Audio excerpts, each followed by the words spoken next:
Hello, hello, hello. Hello, mic check, 1, 2.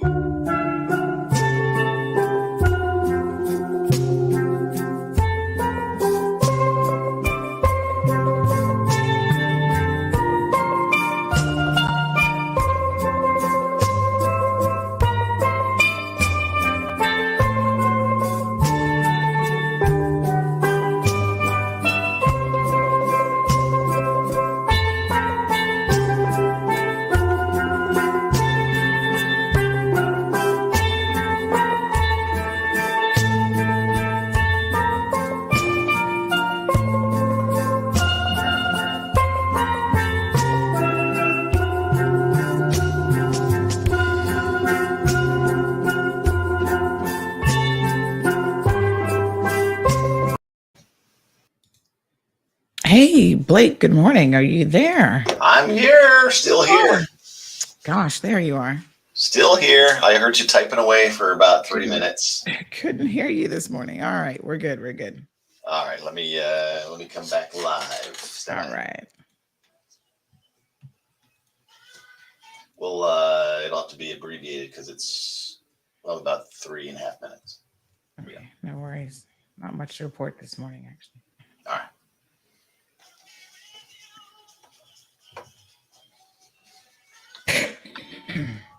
It's 106.1 Kiss FM, K-Man's best variety. We have Sandy Hill on now from CMR. Let's get our headlines this morning. What do you got for us, Sandy? Good morning.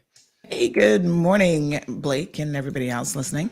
So some skateboarding equipment that was reported stolen from a business back in June was actually found in the bushes in the vicinity of the new development on Farm Road in East End last week. Kiteboarding, right? Kiteboarding. Oh, yes. What did I just say? There's skateboarding. Oh, no, kiteboarding. Kiteboarding, yes. Yes, kiteboarding equipment. Well, maybe it mysteriously got placed back in the bushes. Yeah, well, the RCIPS said that indeed on August the 4th that there was a large blue bag seen in the bushes in the area, and the K9 unit, they worked so hard, was dispatched and a search was conducted, which resulted in the recovery of several bags containing kiteboarding equipment. Yeah, so it looks like they were able to contact the business owner the following day and confirm that that was his missing inventory. What a mess. Yeah, so the heat was on. They couldn't go sell it, I guess. 15 firefighters are missing as Cuba continues to battle this major oil fire. I don't know if you've seen this. No, I haven't. Oh my gosh, it's massive. Like it literally has the skies lit up. At least 125 people were injured, 1 dead, 15 firefighters missing. And it's because of a major oil tank leak, or fire rather, that started on Tuesday. And the fire reportedly started, over the weekend after a lightning bolt struck an oil tank, which resulted in an explosion in the industrial zone of the city of Matanzas. So they're trying to get this under control. Even CARICOM is expressing condolences and trying to see how they can assist. And speaking of a lightning strike, we had a few last night. Yeah, it was crazy, huh? Yeah. So right here in the Cayman Islands, we had one. Someone actually sent us a photo of one, and that was in the Savannah area, I believe. And then we got a report of another one that happened in town. So the lightning was striking all over the place. So thank God that, nobody was injured and nothing major happened as a result of it. But also a big shout out to our Cayman Islands Fire Service, because they were very much on the scene putting the one out that struck in West Bay. So thank you, Cayman Islands Fire Service. Hey, really quick before we let you go, yes. Can I just plug that we have, we're trying to raise some donations for kids supplies for kids going back to school. And I've got 4 of these $50 gift certificates for the first 4 people that come by DMS Broadcasting today and drop off some school supplies. So we'd really appreciate that. It's for Stuff the Bus. So go on by. That's a good deal. Thanks, Andy. We'll check you out right now on Bobo 89.1 FM and our segment with CMR brought to you exclusively. Peppermint, sorrel, ginger, beaver grass, or English. Get it ready. Your morning tea just got hotter. honey child. On the Cold Hard Truth, Bobo 89.1 and Cayman's #1 talk show are bringing you morning talk like no one else. Monday Rewind, Impact Wednesdays, Caribbean Connections, and much more. Don't miss a beat with what's happening in the local community. Just keep sipping your tea. What a mess. Here's your host, live and direct from the Cayman Islands, Sandy Hill.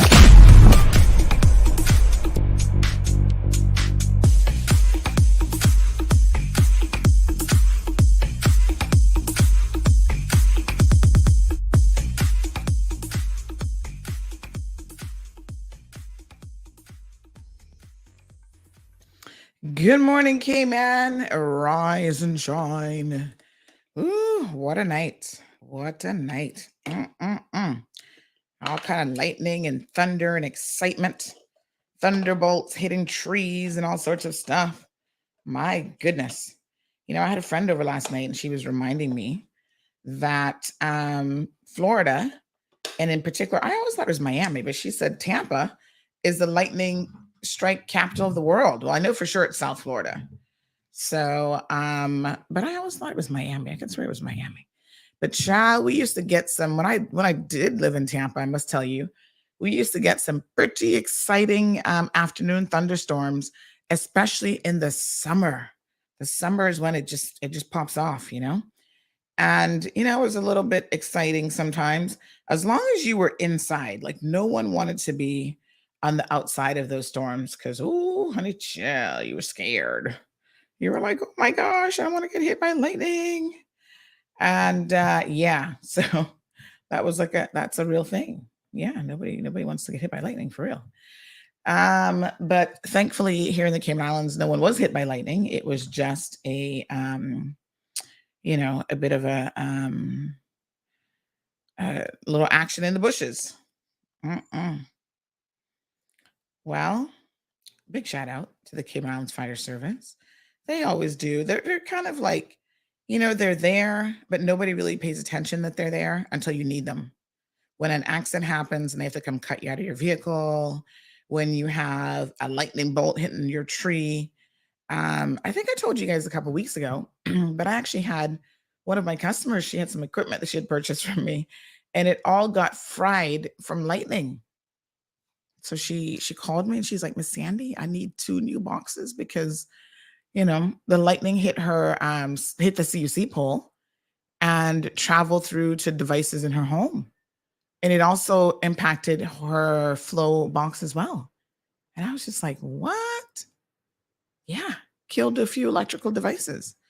So, and when she showed me on the pole, you could see where it actually struck.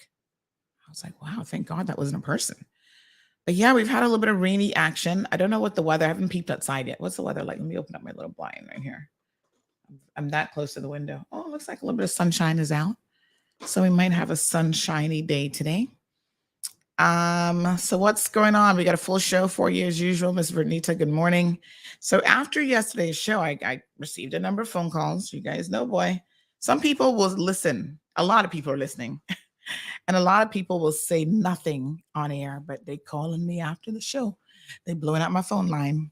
And they're like, Sandy, you keep on this topic of Miss Cayman. And I said, oh God, Derry is claiming I'm bullying people. And they said, no, child, we want to hear from the minister. I had at least 5 people yesterday say to me, what is the ministry saying? What's the minister saying? Normally Kenneth would call in, he'd be blowing up the phone lines and he's not there. And I said, well, maybe he's actually learning that calling in all the time isn't really the thing to always do. Sometimes you do need to just sit back and listen. However, yeah, everybody's like, they want to now hear from the minister. So I sent him some messages. I'm like, do people want to hear from you? I've not heard anything back yet, but we'll see. Because essentially the Miss Cayman Committee has put them in a position where it's very, very interesting. But they said, oh, we've got the ministers. They didn't say the minister. They said the ministry's support on this. And that's interesting, especially since the ministry has nothing to do with the decisions that the committee makes. But I guess since the government is the major sponsor, they would want to almost say that, um, you know, to look like people think when they say things like, "Oh, I've got somebody's support," especially if it's government, that somehow that makes a big deal in the realm of public opinion. Huh. Well, we're waiting for the ministry to actually give us a statement. We've emailed them asking them for an official comment as well, and we have yet to receive said response, said statement. So it's interesting because I would have thought that, if the ministry was so on board, when they gave that interview, that they need to get on it. So, yes, I see some people already messaging me about today's primary show topic. So we have a little prize for you guys to win today. So I need you to pay attention here in a minute. I got some goodies to give away. Some of these things are great for your kids. If you've got kids, we have little organizers. I'm going to grab some in just a second that you can help keep them on track. When you're in school and everybody's getting back now ready for school mode, it's really, really important that you teach your children good habits early on. You can see when you don't rein children in, when you allow them to do whatever the heck they want and they're spoiled little brats, you have a problem on your hands that can really be quite challenging to get under control. Yes. And children will exhibit bad behavior in a number of different ways. Well, it's important to teach children to have really good study habits and organizational skills when it comes to school from the earliest possible age. I think that, it helps if you as a parent are organized. And it's tough. I get it, child. Please, I understand. You're working, you got all this stuff going on, and you're like, oh, on top of that, I have to organize my children's lives. They got play dates going on. They got after school extracurricular activities, the full 9 yards. And it ain't easy. But in order for, I'm just trying to fix the second camera here. In order for your kids to be organized, parents, that means that you have to be organized. And whatever tools you need to do that, just do it, get it done. So I'm going to put up my there we go. Give y'all a little extra today. Although I don't know why these other buttons are not working. So strange. Yes. So, you gotta make sure now that you're getting organized. School uniforms. Everybody got school uniforms sorted out? Hopefully. Let me see.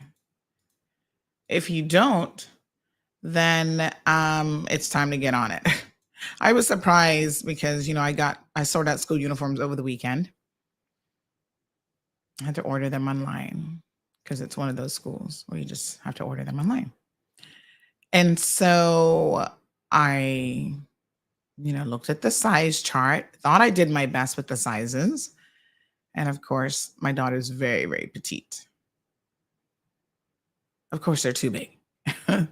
The tops, I think, are fine. It's just the little, she's still wearing, okay, so she's officially 6 years old now as of yesterday. And she is still wearing it really, all her bottoms have to be taken in. She's really wearing a 3T, like what a 3-year-old would be wearing on the bottom. And some of her shorts are 2Ts and she can still get into them and they have space. It just depends on the design.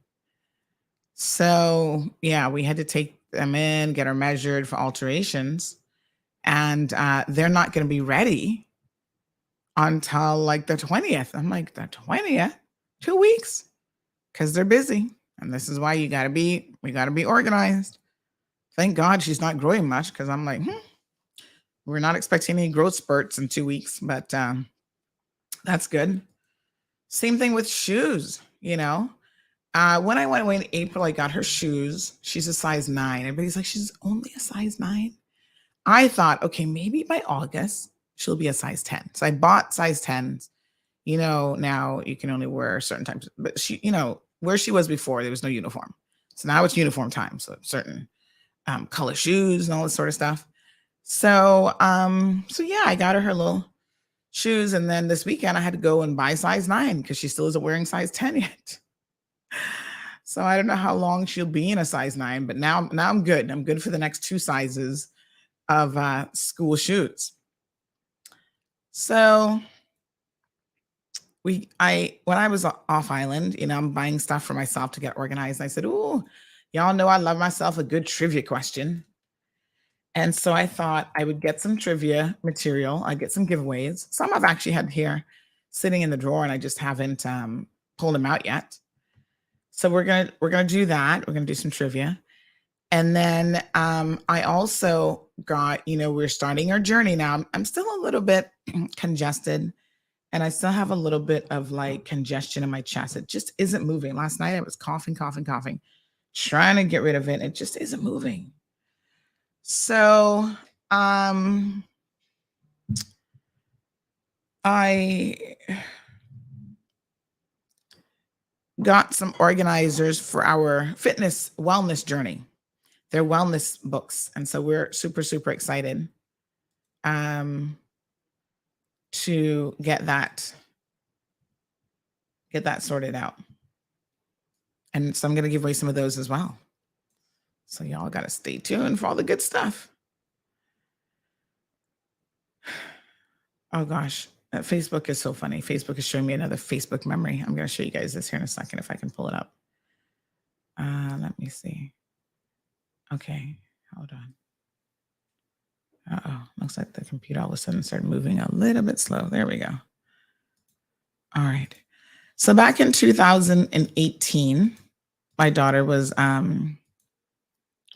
2 years old then. Yes, that's right. I had to think about it too. Yeah. And we decided to surprise her. She was going to Tiny Tots. And we decided to surprise her at school for her birthday and have a little birthday cake with her and her friends.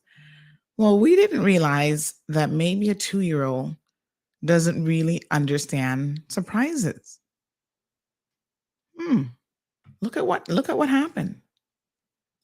Can you guys see this? Hold on.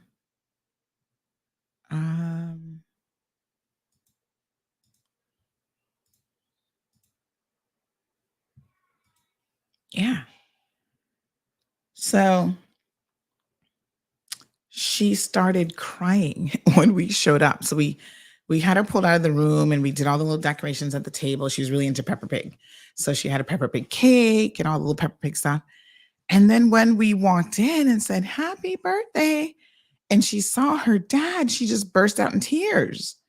We were like, "What? Did we get it wrong?" She didn't quite appreciate the surprise. She just started crying. And we were like, "Oh, why are you crying? We just surprised you for your birthday." But it hadn't occurred to us that she probably had never seen a surprise. She didn't know what a surprise was. At that age, you're still like playing peekaboo. It's not like, bam, we're here, surprise. And she started crying. Oh my goodness. But that was okay. There's her little Peppa Pig cake. Isn't that the cutest little thing? So adorable. So eventually she stopped crying. There she is. Big shout out to the staff at Tiny Tots. That's where Gianna first started when she was 8 months old. And I must tell you, they had some really, I don't know who's there now because, it's been a number of years, but they had some amazing staff. And they would do they helped with her hairstyle. This was them, child. They were always styling her hair for me. They're like, "Oh, Miss Sandy, we got you. We got you. We can handle this." Used to give her the cutest little hairstyles. Helped with potty training. OMG. They made potty training so much more bearable. Like literally they did it for us, during the day. And then at night, one day they were like, "You just need to take her out of the night pull-ups." And I was like, "Really?" They said, "Yep, she's ready." And sure enough, she never had an accident or anything. I was surprised. But this was her little birthday, her little Peppa Pig birthday. So once she got over the shock of the surprise, which made her cry, then she was okay with it. She was all into it. And she was really laughing at this life-size Pepper Pig. So yeah, she had a little thing with her friends. You know, kids are just so funny in so many different ways. I actually, um, I don't know how much longer she'll believe certain things. Like she still kind of believes in Santa. She'll ask me about Santa, but I think we're probably going to have one more go at Santa this year. Because I don't know, she's kind of like, did Santa buy me this or did you? You know, you don't mind them believing just a little bit longer. Good morning to Miss Vernita. Marshall is here. Diamond Princess. Oh gosh. Is this name Daquilin? Daquilin? Is that how you pronounce your name? Olivia Luis Dean is here. Says good morning to the CMR community. Ria McCoy. Good morning. Miss Ive is here. Lovelette says, I was afraid to look through the window last night with the lightning. Child, I don't look through the window. I just try to cuddle up and go to bed. Sharna is here. Good morning to you. Felicia, Carmely, morning. Jonathan says, sometimes when you put gasoline on a bridge, it's hard for the other person on the other side to want to come over and talk.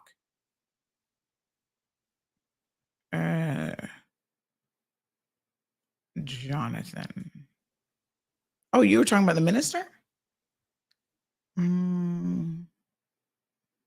He doesn't have to want to come over and talk. They can just issue a statement. Let us know what your position is. They have their staff write statements every single day. Ooh, Jonathan thinks we put gasoline on a bridge. That sounded so. Ooh. Dun, dun, dun. Morning, Tracy. Tracy says, good morning, boy. This week with topics as lit as last night's lightning and CUC power bills. Speaking of which, let's talk about that. Well, that's not on the topic for today. What I will say is I got mine and ooh, what a child. Yeah. My husband's like, what the hell is this? And I was like, irks. Even with solar, it went up, you know, that fuel factor. You need to check the fuel factor. Y'all keep blaming CUC. I had someone over the weekend. CUC went up on the, you see what they're charging me for fuel? And I said, with all due respect, I know I've said it a million times already, and I'll keep saying it because it's factual. I said the CUC fuel charge is a pass-through charge. So in other words, what they're paying for it is what you're paying for it. They're not adding anything on. The person was like, oh, really? And I said, yeah. We've said it a few times. Are you paying attention? So, yeah, I feel you, Tracy. You know, we keep talking about it, but what are we going to do about it? I got mine, so I feel your pain.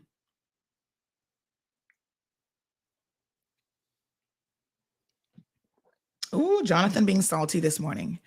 He says in Sandy's case, she loves to lay down dynamite and pour gasoline on the bridge. And she says, come on over here and talk with a box of matches in her hand. Well, Jonathan, if that's how you see it, you're certainly entitled to your opinion, but you're here for it every morning. So you must love the fireworks, honey child. That's what you're seeing every morning that you're here? That I love to put down dynamite. Well, honey child, it sounds like there's a lot of explosive topics to be talking about. Nobody else ain't talking about them, so not on radio anyway. Miss Lulu, good morning. She's listening on the radio. Miss Darlene says Tiny Tots is a wonderful preschool. My kids and grandkids went there. It was. And Miss Sue, may she rest in peace, was such a nice lady. I really enjoyed having her. You know, I think her daughter's now taken it over, and I left before she passed away. But, you know, she was just such a wonderful person. Condolences to her family. Wee Wee Siobhan, good morning, Calvin. Claudette, so good to see you. She says, good morning, hardworking lady. Have a blessed day. Thank you. Everton is here. Good morning, he says, his CMAR family. Tony says, morning, little lime and lemon juice, a shot. I know I keep taking all this stuff. I don't drink, so a shot might have me really crazy on the show. Like, I don't think y'all really ever want me to take a shot of anything alcoholic on this program, because Lord knows. Poor Jonathan's already talking about dynamite. We might have a real explosion. Um, I don't know. Miss Elsie, good morning. How are you? Was there a tornado in Georgetown and a tree? Well, lightning struck something. We posted this on Facebook, a bush or something in West Bay. And then there was another lightning strike. I want to say, was that one Savannah or Georgetown? Somebody messaged me about that as well. But thankfully, that one didn't start any fires. But the one in West Bay actually started a fire. And staff, the Cayman Islands Fire Service had to go and put that one out because, these bushfires can turn into something far worse. Over the weekend, we had a funnel. What do we officially call them? Water spout, when they're over water, but it never hit land. And we do have them occasionally over the water, and that's where we want them to stay, honey child. Because when they come on, it's definitely, when they come on land, it's a tornado. That's what it is. Lovelet says that my fuel factor was time and a half of the usage. That's what I'm telling you, man, the fuel factor. It's like, damn. And again, even if we went over this, but let me just stress this point again, even if government decided to remove the fuel factor, it'll save you such a minimal amount, you're not even going to notice it. We need to alternative fuel to traditional fossil fuel has to be the key. Because when stuff pops off, it continues to just go up in price. Although it has come down in the US, I watched the prices this weekend, and I noticed that it takes a lot longer when it comes down here in Cayman to even be reflected, at the gas pumps. But of course, their excuses, we had a tank full of gas. The big tanks were full, so y'all just got to wait. I'm just like, really? Boom Flick is here for it. Boom Flick is having a good laugh this morning. Thank you, Kids Wiz. Jonathan says he loves the smoke. Well, Chai, you don't get smoke without fire. So if you love the smoke, we got to create some fire. So yes, we put some fire under people. What? No wrong with that. Once it's a truthful kind of fire, then what's the point? Good morning, Andrea. Good morning to the beautiful Miss Lorna. Boomflix says, good morning, y'all. Cara says, Sandy, I still hear sound like a frog. Well, Cara, if you have what I have, child, this can last a month. Seriously. It's a hot mess. I'm slathering myself in Vicks and everything, and it still got me crazy. Oh, by the way, UCCI is coming on a bit later on today as well. Lovelet says, that means that you have to stay away from gasoline because you might catch yourself on fire, on a blaze. Oh, hot mess. It is something else, Cara, that cold that you've got. Oh yes. Well, I've been doing lime juice and honey and lemon and all kind of stuff. And it's just that little bit of congestion. You know what I think I need? Many, many years ago, I had, this is when I was, funny enough, this is when I had the original Straight Talk show. I'm the one who came up with that show and the name, everything, over on 104. And I had a bout of, first time ever, I lost my voice. Imagine. I had laryngitis and my voice just completely went. Bloop. And I went to a guy in Miami. This was my first time doing acupuncture because my body was just so worn out that I was having a hard time. I had this tailbone injury. Now, I don't know if y'all have ever had a tailbone injury, but geez, I'm peace. That anything related to the back, the spine, the tailbone, it's all interconnected. So my tailbone went out on me, and I'll never forget the circumstances around this because Charles Whitaker, where's Charles the Killer? Charles the Killer Whitaker, what's up? We were doing a show for him. I think it went in like 4 hours. I was standing the whole time because sitting put me in more pain than standing with my tailbone injury. And so I was going to Miami the next day because I was finishing out my master's program, and there was something I had to go do in Miami to finally get this master's degree under my belt. And so I was going, and I was going to stay with my girlfriend, Melanie. I don't know if Melanie remembers this story or not. She had her little dog named Molly. It's amazing how things we can remember, right? And then if you ask me what I did yesterday, I'd be like, I don't know.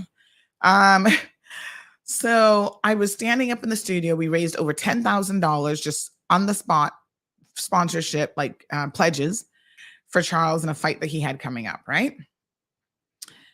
And the following day, that was a Friday. No, was it Monday? Yeah, it was a Friday show. And the following day, I was supposed to be going to Miami. It was a Thursday show. Yeah, we had Monday through Friday, as I recall. Or did I have Fridays off? See, now this part I can't quite remember. But anyway, I went to Miami and I was in a lot of pain. You go to the pharmacist. Oh, I'm having this pain. What do I take? They're giving you all kind of painkillers, this, that, next. And none of it was working. I even ended up going to the ER because that's how much pain in Miami. Now, you don't want to go to ER in Miami, but that's how much pain I was in. So, yeah. And there I am driving on, is it 100 and what is that road? It's kind of close to Biscayne Boulevard. Help me out, you Miami folks. I think it's 187th.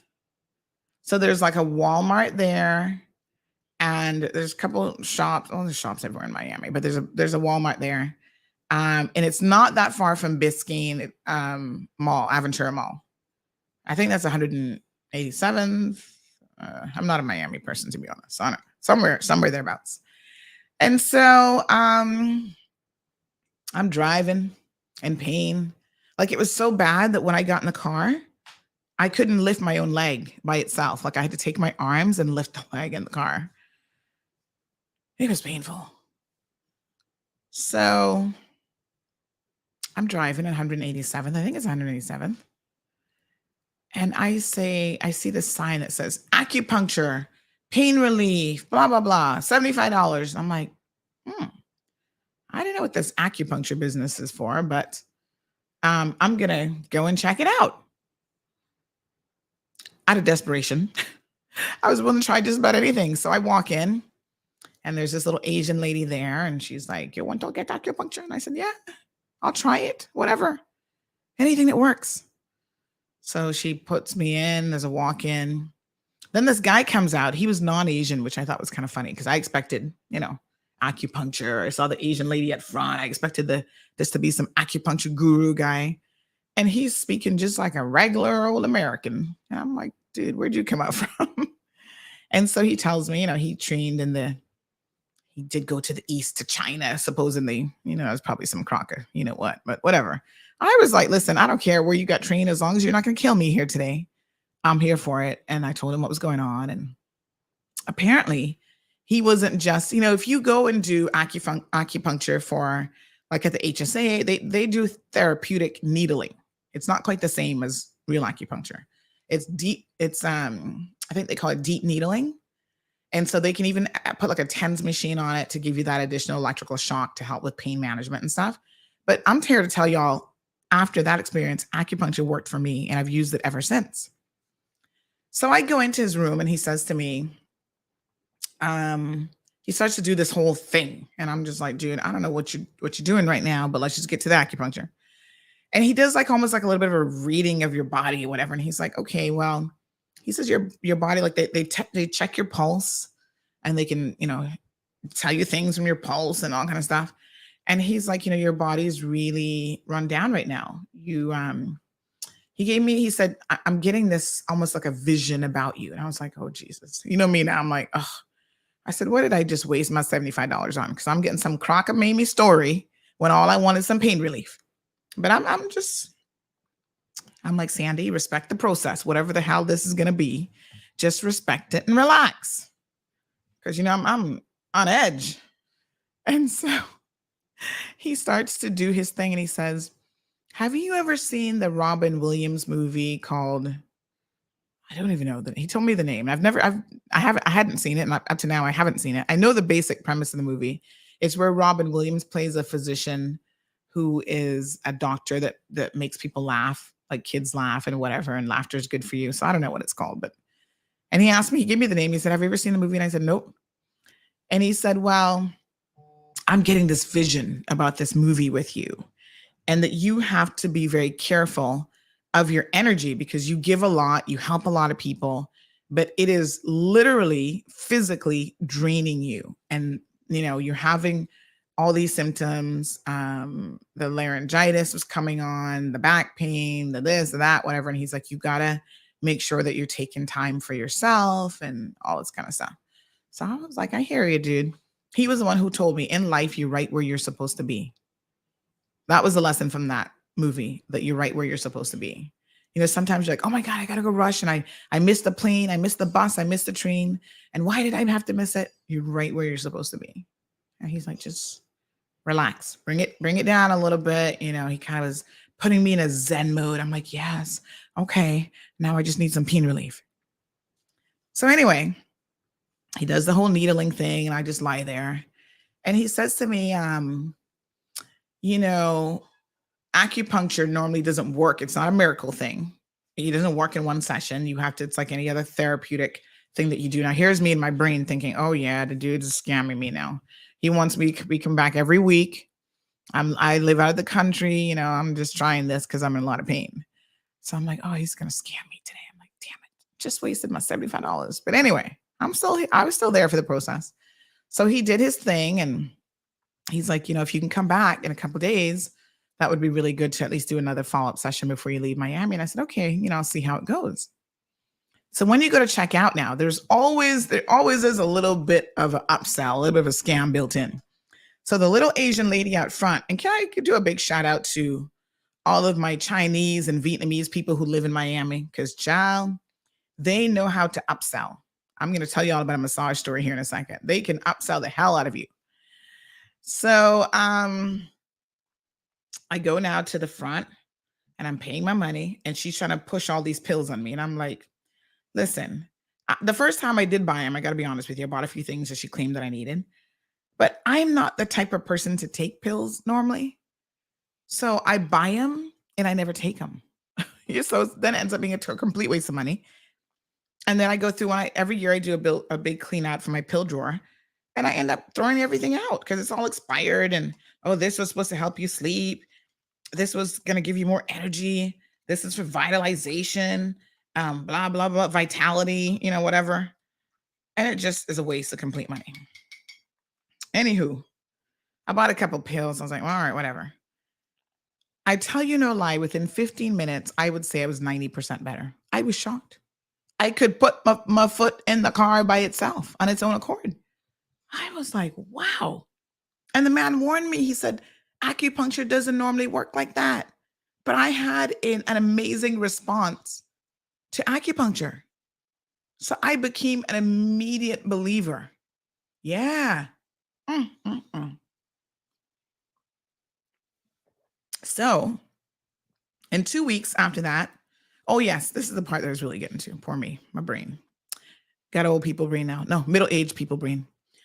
So a couple of days later, I go back to him and I'm like, I 183rd. Is that what it is? Is that the one that runs to US 1? It has the Walmart over there. There's a plaza that has like a Ross or a Marshall, a Walmart kind of towards the back. Yeah, and one of those plazas that ran in there. And he's since disappeared. And I was calling Miami, all over Miami, trying to find this man when he closed down. Because for years I went to him after this. And then one day he went out of business. I even went there asking people in the plaza, have you seen, where did my acupuncture man go? Oh, I wanted him back so bad. I wish I could still find him now. He was the best. Honestly, I've had all kind of people do acupuncture. He was the best. So anyway, I go back to him a couple of days later and I said, listen, your acupuncture worked miracles. I'm back. But I had this laryngitis. And he said, yeah, you got to really take it easy, lady. He said, Miss Lady, you got to take it easy. So he said, all right, I'm going to do something for you. Because the laryngitis followed my first ever bout of pneumonia. Right? And same thing, I kind of had this chesty thing. And he said, have you ever heard of cupping? And I'm like, nope, but I'm here for it. Whatever you tell me to do right now, we're going to do it.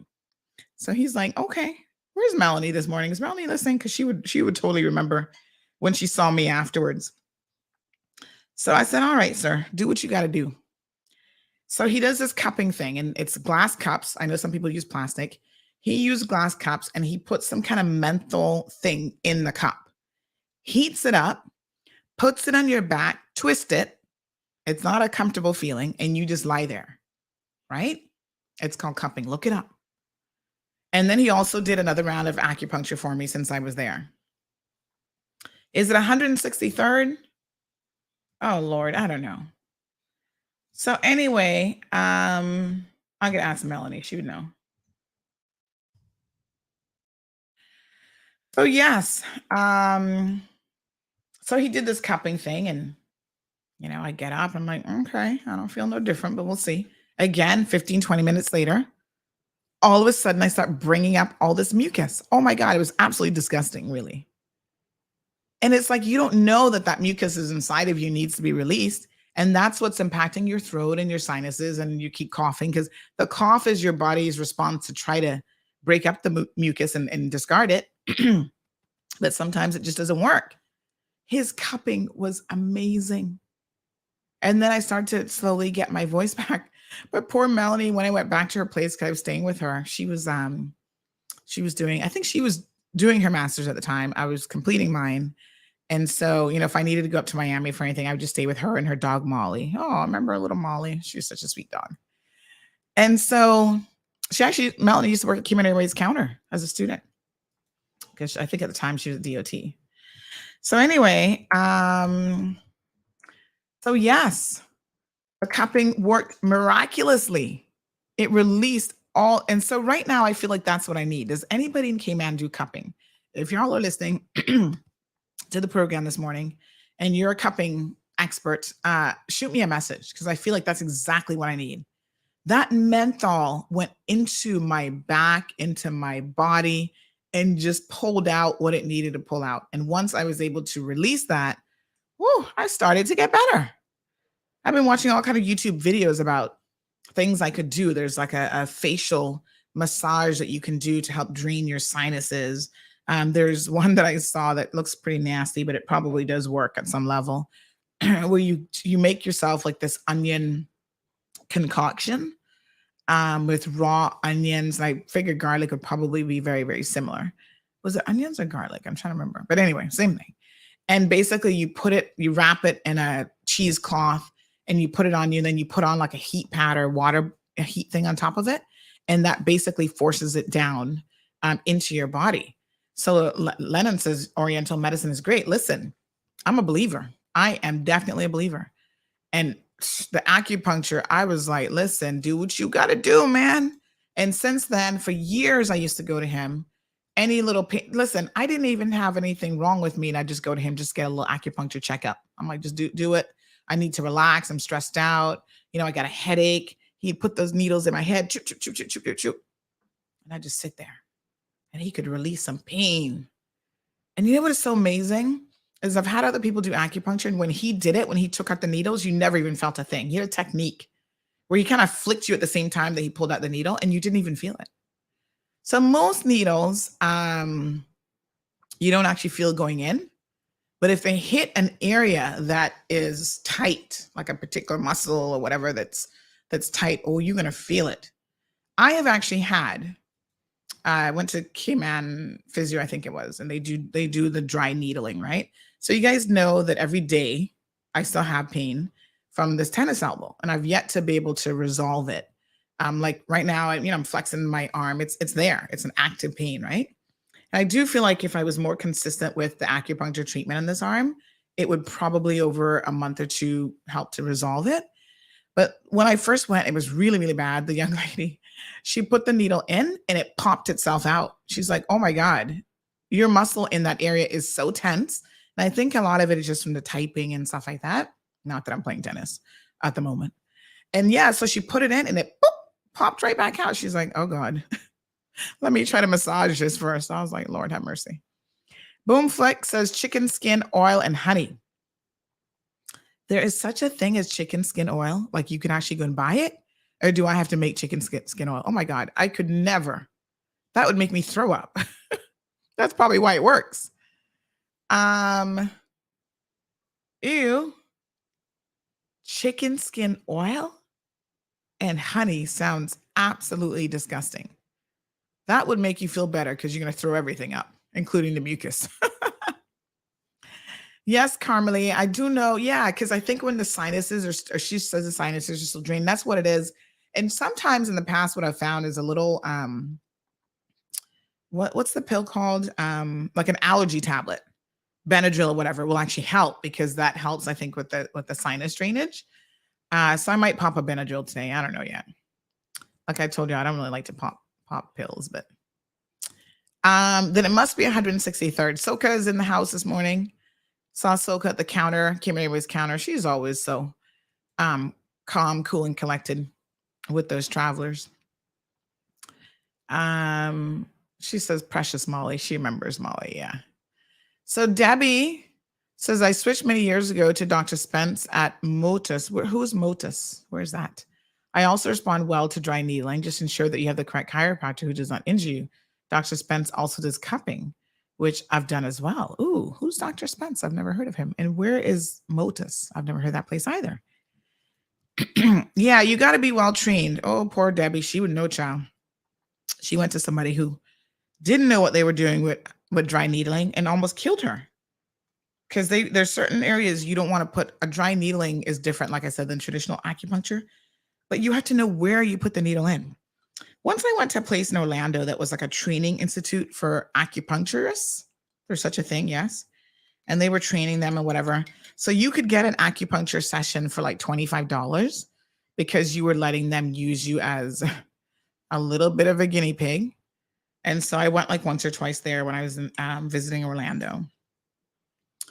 But yeah, poor Debbie, somebody put a needle in her back and punctured her lung and then told her to go drive herself to the HSA as her lung was collapsing and collapsed and she almost died. The HSA doctors saved her life that day. Boy, Miss Debbie, what a blessing. Lavana, don't be promoting that. I don't want nobody to grab no more Cayman Airways seats. I'm just kidding. Yes, I'll buy a seat. I don't know when I'm traveling yet. That's the thing. I got to make some decisions about some travel, but I'll buy a couple tickets if I can afford it. I check my piggy bank. Anyway, acupuncture is beautiful, but like I said, acupuncture is different. Traditional acupuncture is different than dry needling. So, you know, I believe in physical therapy. I believe in massage therapy. I believe in, you know, lymphatic massage and all sorts of things. I think these things are good for the body. And a lot of you see a massage as like a treat, but it's something oftentimes that your body actually needs. Your muscles need that release and so forth. So yeah, I'm all for it. I wish I could have a personal masseuse at home. At one point I had a massage table. I'll tell you all that story another day. All right, so let's do our trivia question. What are we giving away today? Give me 1 second. Let me grab the prize because I want y'all to see it. So big shout out to Crichton Properties. Let's watch a few commercials while I grab the giveaway for today. Get ready. 936-2626 is the telephone number. Crichton Properties is one of Cayman's most trusted real estate companies for over 50 years. We offer a diverse selection of property listings and help our clients navigate the world of buying or selling their properties with confidence. Crichton is a name you can trust with our excellent customer service and family-friendly touch. Contact us today to list your home, land, or condo for sale by calling 949-5250 or email info@crichtonproperties.com. Crichton Properties, a trusted Cereba member.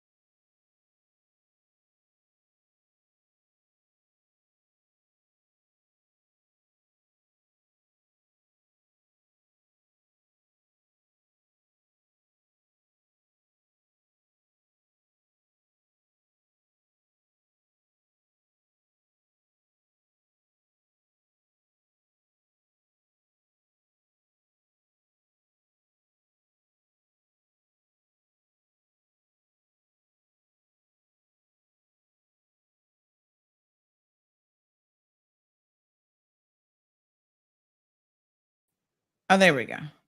It's a lock that allows you to put your valuables. It's called a master lock.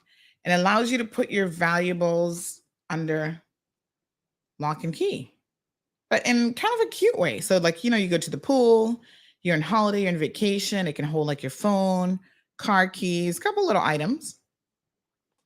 So anywhere you go and you're like, you just need your stuff to be secured.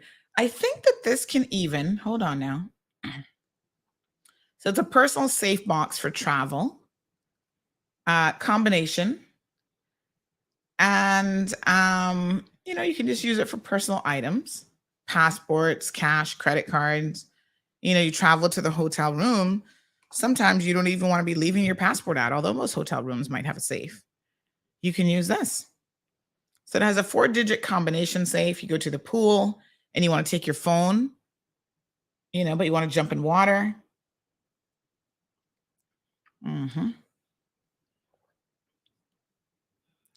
It has an earbud and charging cable access, so you can plug in stuff and listen to your music or charge devices while it's locked. Shock absorbing foam. Yes. Designed to be water resistant. Now, be careful, because that doesn't mean waterproof. That just means water resistant. So if it gets a little bit wet inadvertently, you're not going to have to worry about it. The great thing about this is it has like the little cable that you can attach to stuff. So it's not just a lock box that you put on the counter and somebody grabs it not realizing it's a lock box and still steals your stuff and then they can't open it. This you can actually attach to like the pool chair. So if they try to move it, they have to move the whole pool chair. And if they're dragging that across the pool, hopefully some people will notice. So you guys know Master Lock. They're the ones who make the traditional padlocks that say Master on it. Same company. So they're the best at locks, supposedly.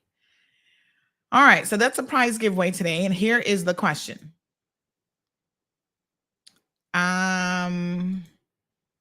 Everybody can hear me? No sound. I think we're back with sound, right? All right. Yeah, I forgot to add myself back to the studio. Shirley says these thieves nowadays would scoop that whole thing and run. Well, if they're running with the lawn chair or the pool chair, they're not going to get too far. Debbie's asking for my top this morning. Well, thank you, Debs.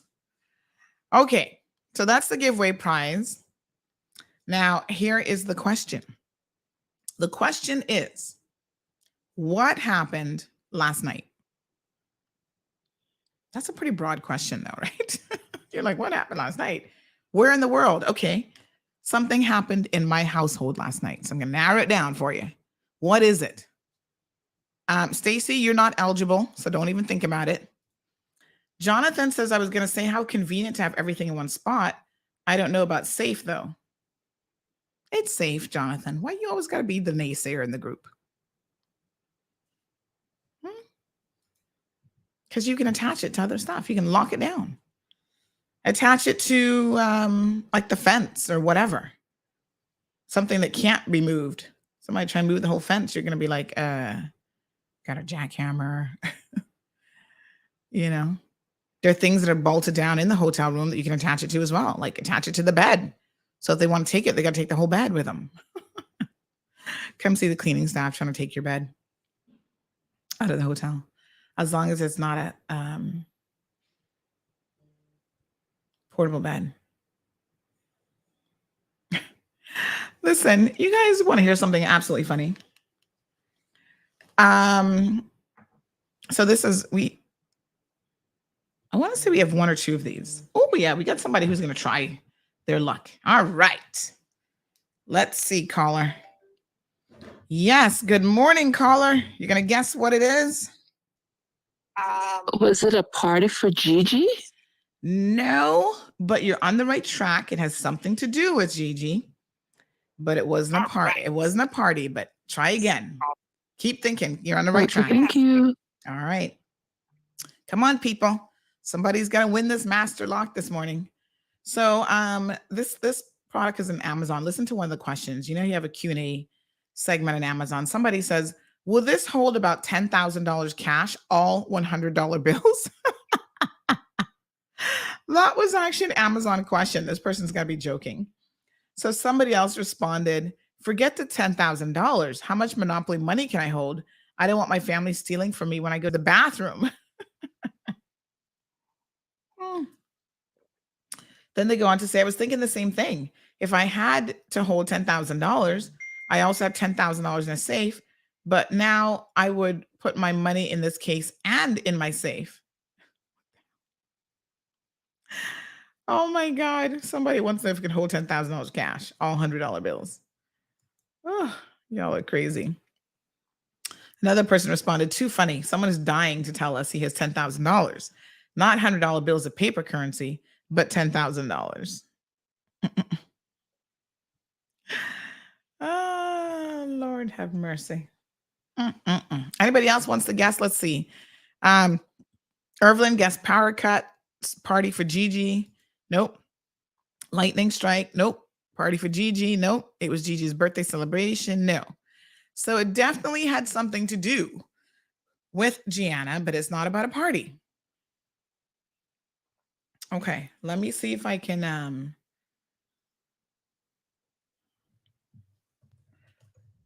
oh, we have some let's get a WhatsApp. The electricity went out. Nope. Celebrated Gigi's birthday. Nope.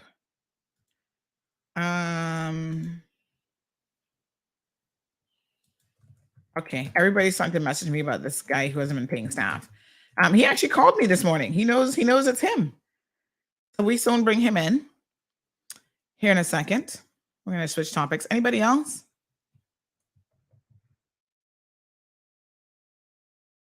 Okay. I'm going to give you another hint. Gianna is going to be a big sister. Mallory, stop it. Stop it.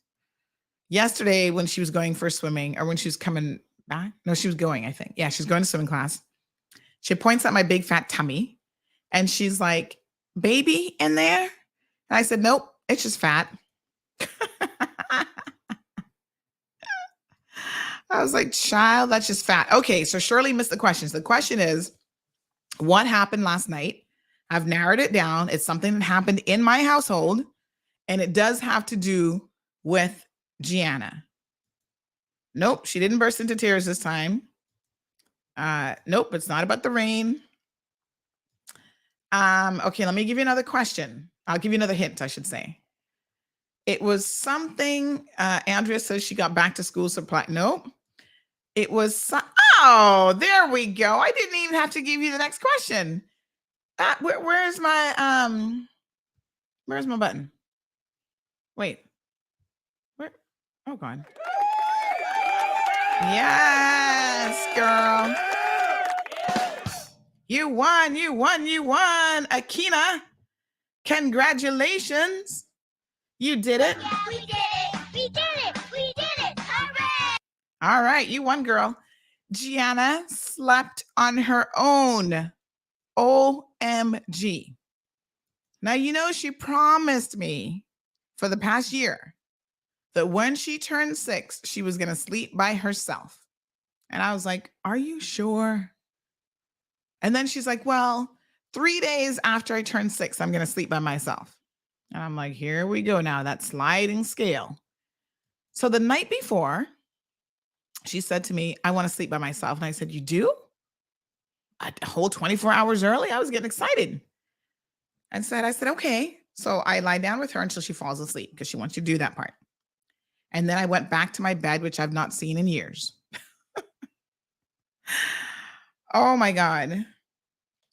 1:15 in the morning. Mommy, wake up. Come and sleep with me. I was like, no. So yesterday I was like, Gigi, I thought you said you were going to sleep by yourself. I was like, I was just getting into good deep sleep at 1:15, and you came and woke me up. So we talked it through, and she's like, but I'm afraid of the dark. And I get up and I look in the mirror because she's got, the sliding glass mirrors, whatever. And that scares me. And I said, okay, here's the plan, right? I said, when you wake up, I'm going to leave an extra light on for you now at night. So now she got 2 lights on. I said, when you wake up, because sometimes she's not the world's best sleeper for sure. She's always turning and twisting and halfway across the bed and whatever. So I said, when you wake up, what you do is if you need a little glass of water or you need to go to the bathroom, and you just snuggle back, get under the covers and just snuggle back up and just close your eyes. And before you know it, you're going to be sleeping again. So just, So she's like, oh, okay, I'm going to try that. But I'm afraid of the dark. So I said, we got you. We're going to turn on extra light. Is that okay? She's like, okay. So she went to bed. And with all the lightning and thunder, I was up until after 12. And I was watching her in the camera, and I could see she was twisting and turning, and she was like sideways on the bed. And I must tell you that I got up and I went in there and I was like, I'll just sleep with her tonight. And then I said, no, Sandy, this is one of those moments as a mother that you're being tested. Stand your ground. You got an agreement. The girl said when she turned 6, it didn't work out the night before. But technically, for the past year, she's saying when I turn 6, I'm like, okay, let's do it tonight. Because I was going to scoot her over and get back in bed. I said, no, go back to bed with your husband. Don't do it. And it helped that she was on my side of the bed because I sleep on a particular side. So I was like, you know what? I'm just going to leave her right there. Go back to my bed. But I expected again at 1:30 to be woken up and you hate to get your sleep interrupted. I was like, I might as well just sleep with her. And, child, I went into deep sleep. After 3 o'clock in the morning, my foot started bothering me. Y'all know this foot, right foot again. And so I got up and all of my foot creams and stuff were in her room. So I was like, I got to go in her room. Let me go check on her. This is like 3:30. I said, let me go check on her and whatever. So I go out in the living room. What do I see? I see her. She got a scooter for her birthday, by the way. She's so excited. She's scooting all over the house. So she got a scooter for her birthday yesterday. And I see the scooter with the helmet on it right outside our bedroom door. And I thought, oh my God, she got up at some point, used the scooter. This is amazing. In the middle of the night to scoot over to our room. And that's as far as she got. Like she didn't wake me up. So I got my foot cream. I got my TENS machine for my foot because I'm like, I might need that. Got my rubbing alcohol. I was like, oh God, I hope this doesn't keep me up all night. And she was sleeping in her bed. So I said, hallelujah. I'm just going to, Akina, by the way, WhatsApp me so you can collect your prize. I said, well, I'm just going to let her stay right there. I'm not going to interrupt this situation because I think we might make it through the night. She made an attempt, but she didn't do it. She didn't wake me up. And I did my little foot thing. I massaged my foot, put some cream on it, and I went back to sleep. But when I was going back to sleep, I noticed that one of her blankets was at the foot of, like, on my side, because she's not going to wake daddy up. She's coming to wake me up. And so, yes, the blanket was there. And I thought to myself, oh my gosh, she did come in the room and she must have decided not to wake me up. And she went back to her bed. So congratulations, Gigi's becoming a big girl. Shirley says, you're lucky. My son was 8 before he moved out of my room. Yeah, well, the thing is, I moved into her room for the purposes of sleeping every night. So poor Marlon, he's used to having this king size bed all to himself, all spread out. Now that I'm back, I'm like, get over on your side. Give me a pillow back. I think I need to celebrate by going buying an extra pillow for myself today. So I'm going to be extra comfy. So Moya says, I bet when you went to bed, you couldn't sleep because you changed your sleeping pattern. Actually, I took some of that night nurse medication for the coughing and I was knocked out. I was in a deep sleep when my foot started bothering me. So Akina, congratulations. You are the winner of the Master Lock 4500 or whatever it's called. Nice. Congrats. So just message me and we'll get that to you. Some of you are still missing prizes from the anniversary thing. If you're one of those people, please reach out to me so that you can get your prize. I don't like to promise people stuff now. Don't deliver. Okay. Speaking of promising and not delivering, let's change topics here. If you own a business and you don't like to pay people, this isn't going to be a good time for you to be in business here in the Cayman Islands. We have got some complaints about a company, and the owner of the company called me this morning, right before the show, trying to make a case for himself. And I didn't even know that he was the owner of this company until he called me, but sir, let's do it. We'll hear his side of the story first and then see Wagwan. So the allegation is this company is called, what's the name of the company? And the allegation is 8 weeks in, they're not paying staff. So let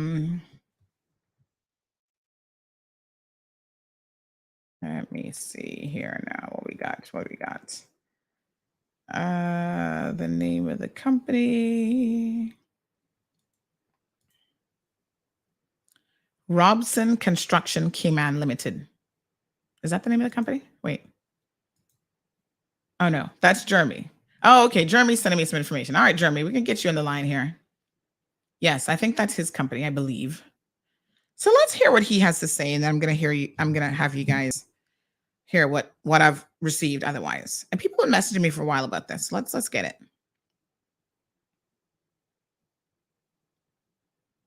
Mm-hmm. Okay. Hello. Jeremy Bodden, good morning. Hey. Morning, Sandy. How are you? I'm okay. How you doing? Yeah, pretty good. Good. Your ears must have been ringing, but tell me what's the deal? What's going on? So yes. Yeah, go ahead. You have a construction company. I didn't even know this, but what's the name of your construction company? It's the one that I just read out. Yeah, Robson Construction. Okay. All right. Mm-hmm. Okay. So yes, I saw your Facebook post this morning when I woke up. So all stuff right. It said you got text to deal with it. So basically, we do a lot of work. We do probably 4 or 5 million a year in business, which is good for us. That's 4 or 5 million dollars per year. Okay. In business, right. yeah. So unfortunately, we got end up. Unfortunately, we're not a funding company, but we got to end up funding jobs sometimes with cost overruns, and the client got to get money from government, got to get it, or people go back to the bank and get it. So we got to end up funding stuff as well too, right? So recently, we were working for a client for about 3 years as well, and then we had to end up ceasing work, so they were up to about $300,000 owing us. And that job is strictly T&M, right? Which is basically we show up to the job, we work, we give it invoice, the following week or whatever, and get paid. So we were up to $300,000, and that's money direct out of our pocket. That's all overheads and profit, 10% profit. You got your insurances, you got your work permits, you got to pay all that stuff, right? So basically, we were owed $300,000 up until that point. So we were negotiating with them for a while, and then they said, I said, well, we need to get payment. You're not a funding company. Your agreement, you pay us every 15 days. You're, 120 days in arrears. We can't work anymore because we got a lot of other projects going on, and they're, taking our cash as well too. So anyway, so we start working there. So I think I sent you a WhatsApp with that letter there, so you can kind of see, hey, let's be, messing around anymore with you guys. We need to get our money. I think that's your personal WhatsApp. But anyways, so I think what it is. So basically, we had a meeting in June with the guys for April. You can't go down to that location anymore. Restaurants or all that stuff there. And basically, recently I terminated an employee. It was a good worker. Then I don't know if this who brought it to you, but I tell you, most likely. One guy, Adolfo, came on, and guy, Nicaraguan heritage, but he was a good came on. And one person that's hard to find came on to work good, right? And he was good. He came one of my drivers, and I bumped him up to $15 But now in behold, in March he got arrested. He was driving a truck, and he was going to court twice a week to get drug tested. I never knew about any of that, right? Until that day he got arrested, and he turned out later. So he was taking our vehicle, driving to court, going inside for 15 minutes, to do drug tests and that place. But that's consuming our resources as well. Fuel, and I paid him to do that, and I never knew about it. Anyways, so he got arrested for a week for cocaine in the system. And even when he got because he was right on probation for that. He got off, and then in April, he had the truck again and ran into someone, and apparently he was drunk. So I got the pictures, the guy came in with the pictures to the office. Like, well, what are you talking about? But the guy never told me about it. So 6:30 in the morning, the next morning, he got out of jail. Their boss are ready for work. I'm like, all right, no problem, though. Let me set the schedule up and whatever. I get back to him. The guy came to our office a week later, said if they didn't get paid for their vehicle. Damn it. So they provide pictures, and then, found more information on it that truthfully, he did take our truck and driving drunk as well. And, you know, with insurance, if someone gets an accident with our vehicle and they got under the influence or drugs in their system, the insurance company got lapse. They don't void the policy. Now you're gonna be ultimately liable as well too, right? So we took the bill from him and you know, he kind of fell off the wagon then, I guess. You know, I mean, he probably hitting on the weekend. I don't know. I mean, or whatever. So I'm not 100% sure. But his progression has been getting less and less. So he wanted to drive.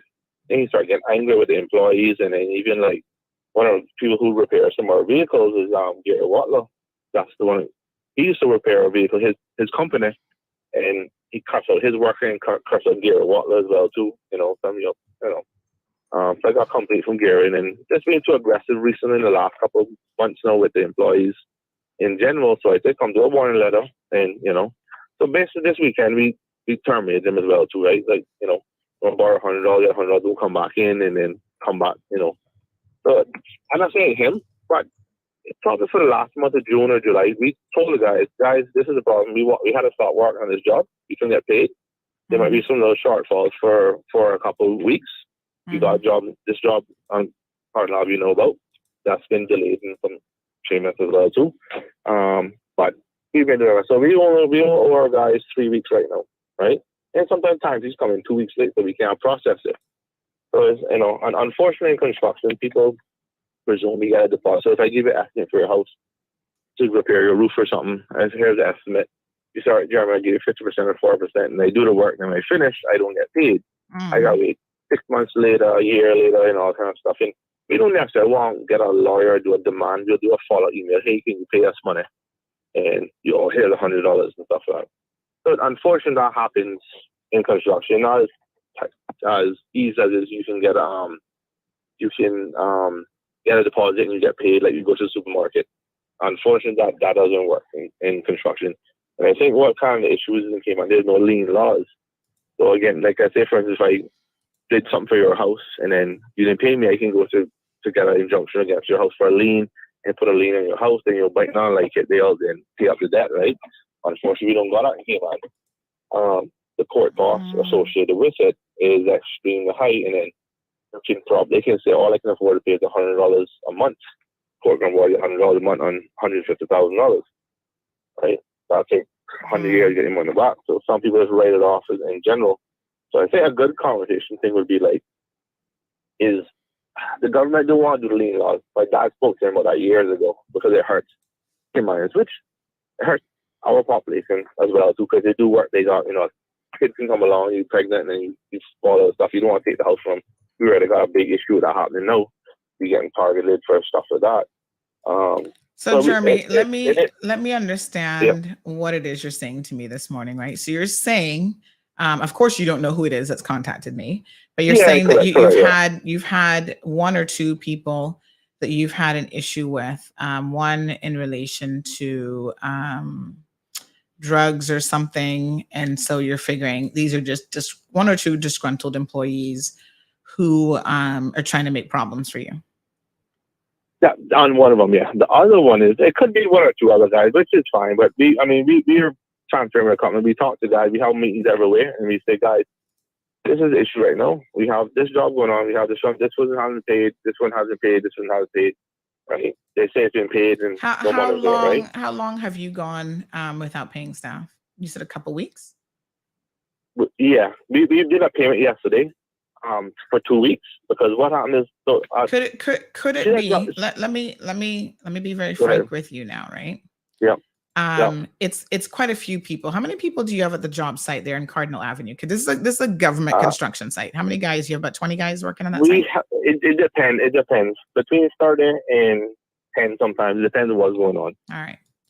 So this is a government contract, and you have all these guys working at that job site. And I can tell you it's more than one or two that has contacted me, and they've been messaging me for quite a while. And I understand that they've actually gone 8 weeks without pay. Is that correct? No, that's incorrect. Are you sure, Jeremy? I'm absolutely sure. If you want to come to my office, I can pull it. Because I'm told that you jumped out and did a payment yesterday. Maybe somebody was listening to the show and told you that you were going to be featured, and you paid for 2 weeks. So now you're down No. to 6 weeks. So you No, don't owe ma'am. you don't owe anybody at that job site 8 weeks worth of money. No, ma'am. So Are basically on that are you topic, aware that your guys? I'm going to read you some of the messages here in a second that are coming sure, in, sure, because of sure. course now we are getting quite a few messages. Sure. I'm gonna invite you down. You can come and speak to the guys there. If you want to do a live show or something, I mean, down there, that's fine. I think the problem is, Jeremy, a lot of your guys are on work permits and they are afraid that they will be terminated and lose their employment if they get on record and say something. And unfortunately, this is a bit of a epidemic here in the Cayman Islands where this happens far too often. So we can go back. We can go back quite a ways to see where people have been messaging me, and I've just kind of been waiting to see if you were going to do the right thing by these guys. Sure. And unfortunately, it has been quite a minute now. I'm just trying to find some of the messages. Yeah, sure. It's been quite a minute now that you haven't been paying them. So I'm a little bit perplexed and concerned about. Sure. Let me just tell you how far back these messages go. Yeah, well, I mean, if you want to come into our office, I can run. So this is what one person said, and this is the spouse. This person said, "Good day. I'm just doing a complaint about my spouse's work boss. Don't know if you can help. His boss has been putting them to work now over 1 month, and this was dating back in July, without pay. Okay. Make 1 month and 1 week, and then they're going without salary. He has 23 workmen for him on the biggest contract he has right now in town. And of course, we've just said that this is a government contract. And I think government needs to start paying attention, Jeremy. I'm not trying to pick on you, but if you're the kind of person who doesn't pay your men, but you're getting government contract, this is one of the things that the CIG government needs to be looking at when it's issuing, these bids. What do we call them? What's the process where you go and you put in a bid? The RFP. It's not about who's going to do it the cheapest, because maybe they're doing it the cheapest because then they're not paying staff and they're not paying pension, they're not paying all this other stuff. They need to ensure that the companies they are selecting actually have a history of paying their workers. So this person goes on. Correct. And let me finish now. This person goes on to say, I got them this message as proof.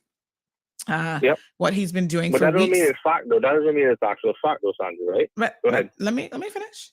I got the message of proof, what he's been doing weeks and weeks, sending messages about them not getting paid. Last week, Friday, they were to get paid, and the message just advance pay. When my spouse went to pick up his money, he was given $100 in an envelope. I came to tears knowing that we don't have food, and their rent is 2 months now. And just 1 second, we got a caller who wants to jump in 1 second here. Morning, caller. Hello. Morning, Miss Sandy. Hi, morning. Morning, ma'am. I'm the guy that they doing the gas voucher by the Tabana. Yes. Okay. Can you just send me? Yes, ma'am. Can you just send me a WhatsApp message? We're just right in the middle of something right now. So just send me a WhatsApp message and we'll get you sorted out. Okay, my dear. Yes, ma'am. Okay. So he's still trying to collect his prize. All right, Jeremy, just hold on 1 second. I just want to keep. So I got the message as proof. He gave $100 in an envelope. It brought me to tears knowing that we don't have food and our rent is going into 2 months. Now I heard guys there got notice from their landlords, and even some lights have been cut off because of this. And that's what the boss did after owing them from June. Tomorrow is the next payday, and this is July. And we're not sure if he has a meeting this morning, and he said today or tomorrow, but he's been saying that now for weeks. I don't want you to publish this yet. Just give him a warning. This is people trying to give you a chance. Although they're late on rent by 2 months and about to get evicted, Jeremy, they were still trying to give you a chance. So these are not people who are trying to be malicious, right? The person goes on to say, he doesn't like hearing about you. That's, you don't like hearing about me, so that's okay. So listen, it don't matter to me, you know. You're not putting food on my table, thank God. I say you're definitely not putting food on my table because we'd have a problem.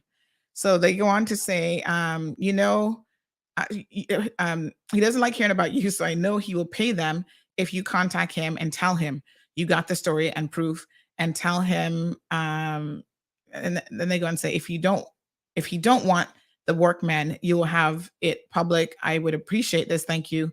I'm going to forward you the text. So they're sending me your text messages where you said that payroll is going to be ready by 5 p.m. at Tower Building site.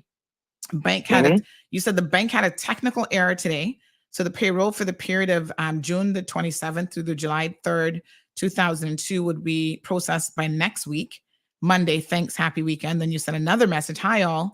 Payroll for outstanding period will be ready on Wednesday, July the 13th. Work schedule will also recommence on Wednesday morning, July the 13th. Another message. Hi, all. Payroll for outstanding period will be rescheduled tomorrow or on Friday. Thanks. Hi, all. Payroll. You're doing a lot of rescheduling payroll. Rescheduled for next week, Wednesday. However, May pay pending week and the newest week just submitted. Another one. Hi, guys. This is a small advance and your pending salary. For some of you, please visit office by 4:15 p.m. And the person goes on. Hi, Miss Sandra. He did it again. I'm assuming you pay you guys on Fridays. So they message on Friday, July 29th. Well, clearly it depends because they're not getting paid. But let's see what this says. So it says, "Hey there, Miss Sandra." Let me just keep reading. Hi there, Miss Sandra. He did it again.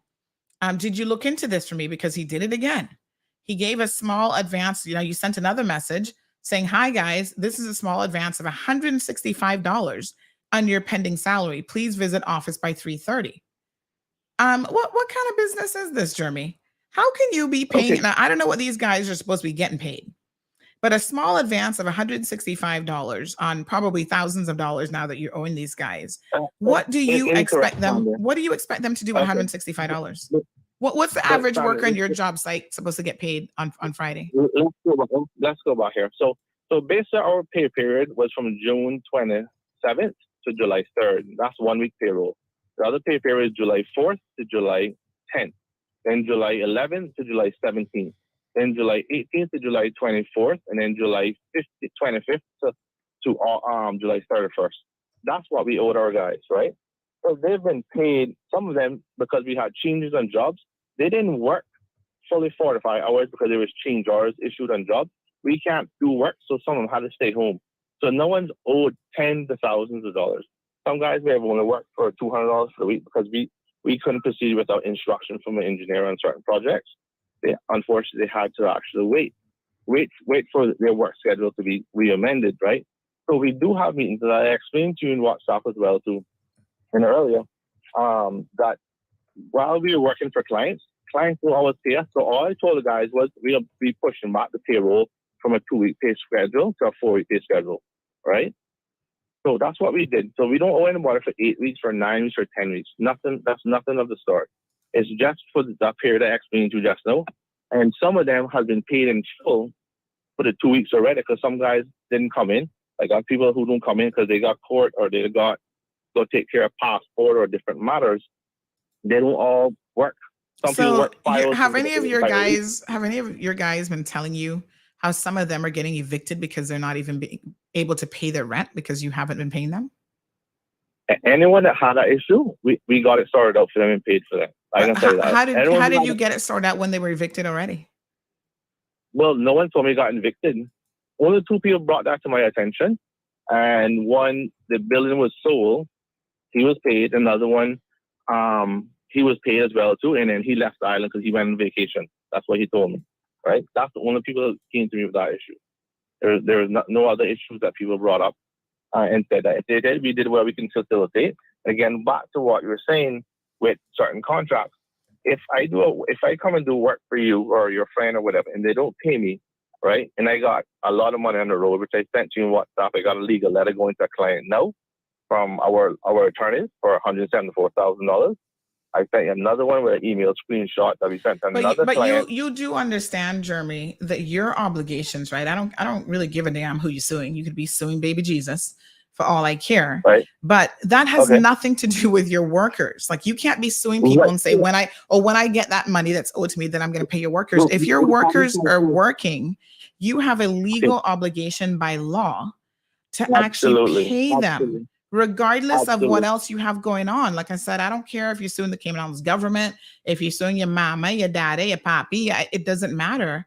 You have a legal obligation to pay these guys. And apparently, multiple guys are saying that that is not being done. But Sandra, I think you're missing the point. They're telling you information that's not accurate. They told you that I owe them 8 weeks. That's inaccurate. Well, we did a payment. I guess you can argue you don't owe 8 weeks, because if you give them a little $200 here and there, that's reducing the pay period. But no. If they want to work $200 for the whole week and I pay them off, I don't owe them that. Right? Are you happy for the Labor Department to come in and do an audit on your job site and stop? This is what I think needs to happen this morning, Jeremy, because this is so incredibly egregious, right? I got to tell you, number one, I was really disappointed when I heard that it was you, because, you and I don't personally know each other like that, but I see you on social media. I know you flex a certain way. You have a certain very bold opinion about a lot of things in this community and beyond. And, I really had this impression that you were going to be an upstanding person when it came. Like I said, I didn't even know you had a construction company, right? So that was even news to me. I was like, oh, okay. I really thought that you would have been an upstanding person when it comes to, handling your affairs. I'm a little bit perplexed. I would welcome the Labor Department to come in. I can go to them today if you want. I think they need to come in and speak to all of your guys. Do a complete audit on your salaries and what's being paid. So can you explain to me then, if this is the case as it relates to, you've given me somewhat of an excuse, if I'm to believe you this morning, about why you haven't been paying your guys. Can you tell me then why you've not paid your pension since 2016? Pensions in 2016? Of course we have. Really? First of all, we haven't been open since we opened in 2016 with 2 people? Myself, and I don't draw a salary on this. So if you check Chamber of Commerce pension, they can have the records there for you. So basically in 2016 and COVID shut down pension in 2020.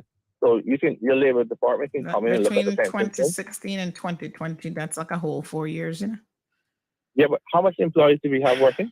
I don't know, but I'm aware that you're already under investigation for pension breaches. Are you aware of this, or is that news to you? Not at all. We welcome the pension. Well, maybe nobody has gotten around to telling you this yet. Absolutely. I'd love to see that information, because all of our records are up. Our pensions are up to date, whatever, with all the applicants. We got 32 people registered with the pension fund. So I welcome Chamber of Commerce or DLP or whoever is doing that now. I welcome them to come and investigate. We dot our I's, cross our T's. Right. All right. So, like I said, I'll go back to your information you're getting from your text message is inaccurate. We don't owe anyone. Because there are people who are listening this morning who are saying, Jeremy, that you have a history of doing this. Somebody just said that their ex-partner used to work with you, and he left the island being owed all sorts of money from your company. Now, I don't know if it's this. I don't know how many companies you've had. So to be very, very clear. One thing we do is we make sure we pay up everyone no matter what.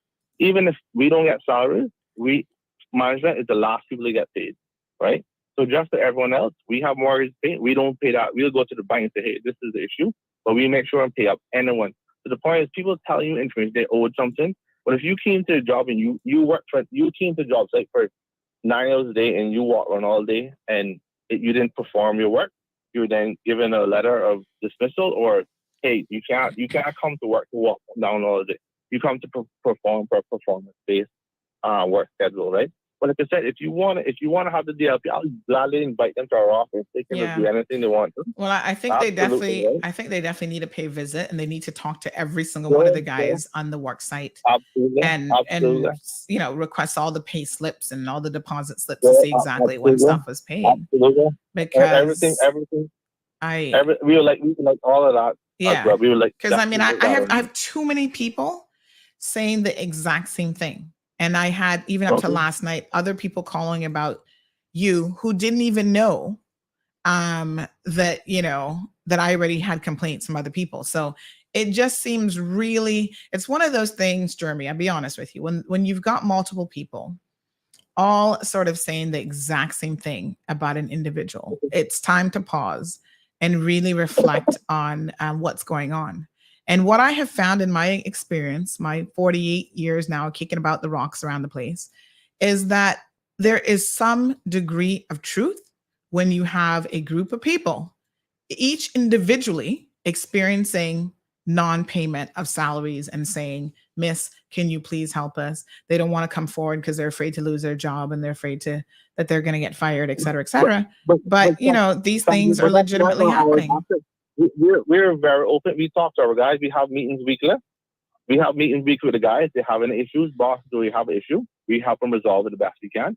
All we went was from a 2-week pay schedule to a 4-week pay schedule for the month of July.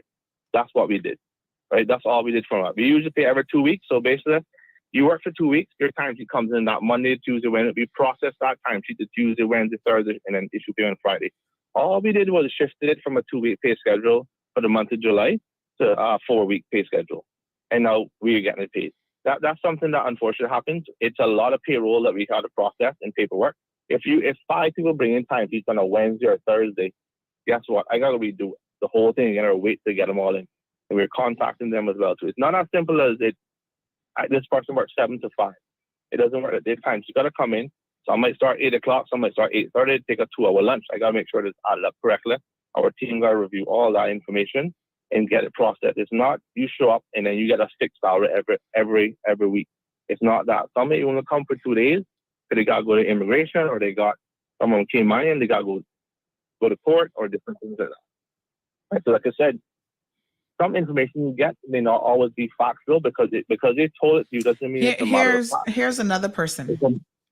Understand you were by Cardinal Avenue yesterday, and I was there, interestingly enough, and I wasn't there in relation to anything with your company. I was just taking some pictures to see how the job was coming along because it's a government project. They said, wondering if you're aware that Robson construction workers haven't been paid for over 6 weeks. Can you put this on air? Please leave my name out of it as I work for the company.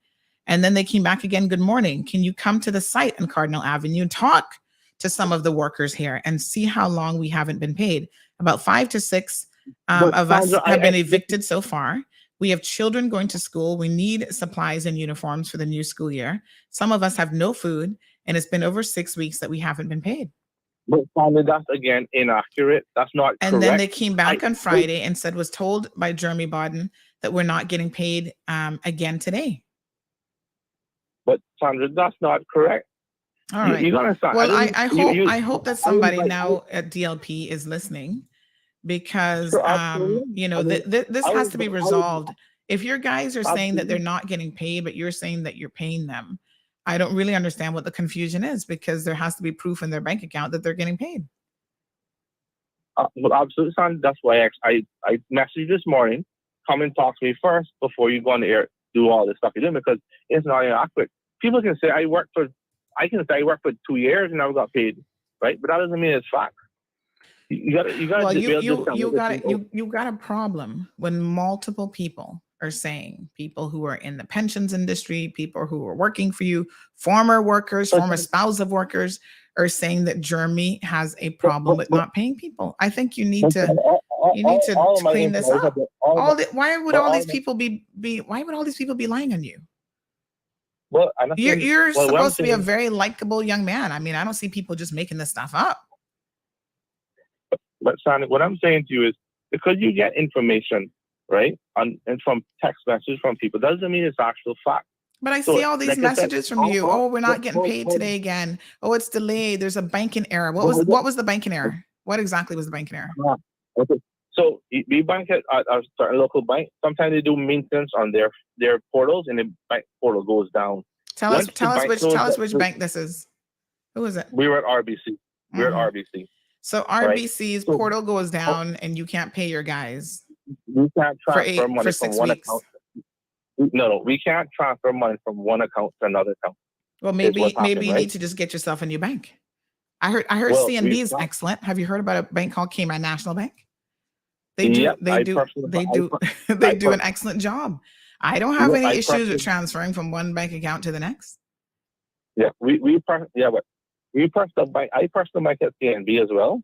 We bank at We've been there for 40 years, and if you have to do a transfer, and they give you a check for you. You cannot cash your check there. So if I want to pay the guys in check, they can't cash your check. We have to go in and physically cash paychecks, right? Because they don't have, some of the guys can't, hold on. Some of the guys can't get bank accounts. We've given them letters to get bank accounts as well too for direct deposit. They can't get bank accounts because they don't have a local bank reference. Right? They gotta get a reference from their home country and send it back for it. Some people say because our company doesn't bank at their bank, they won't open a bank account for them. We've got the application form for CMB in Butterfield.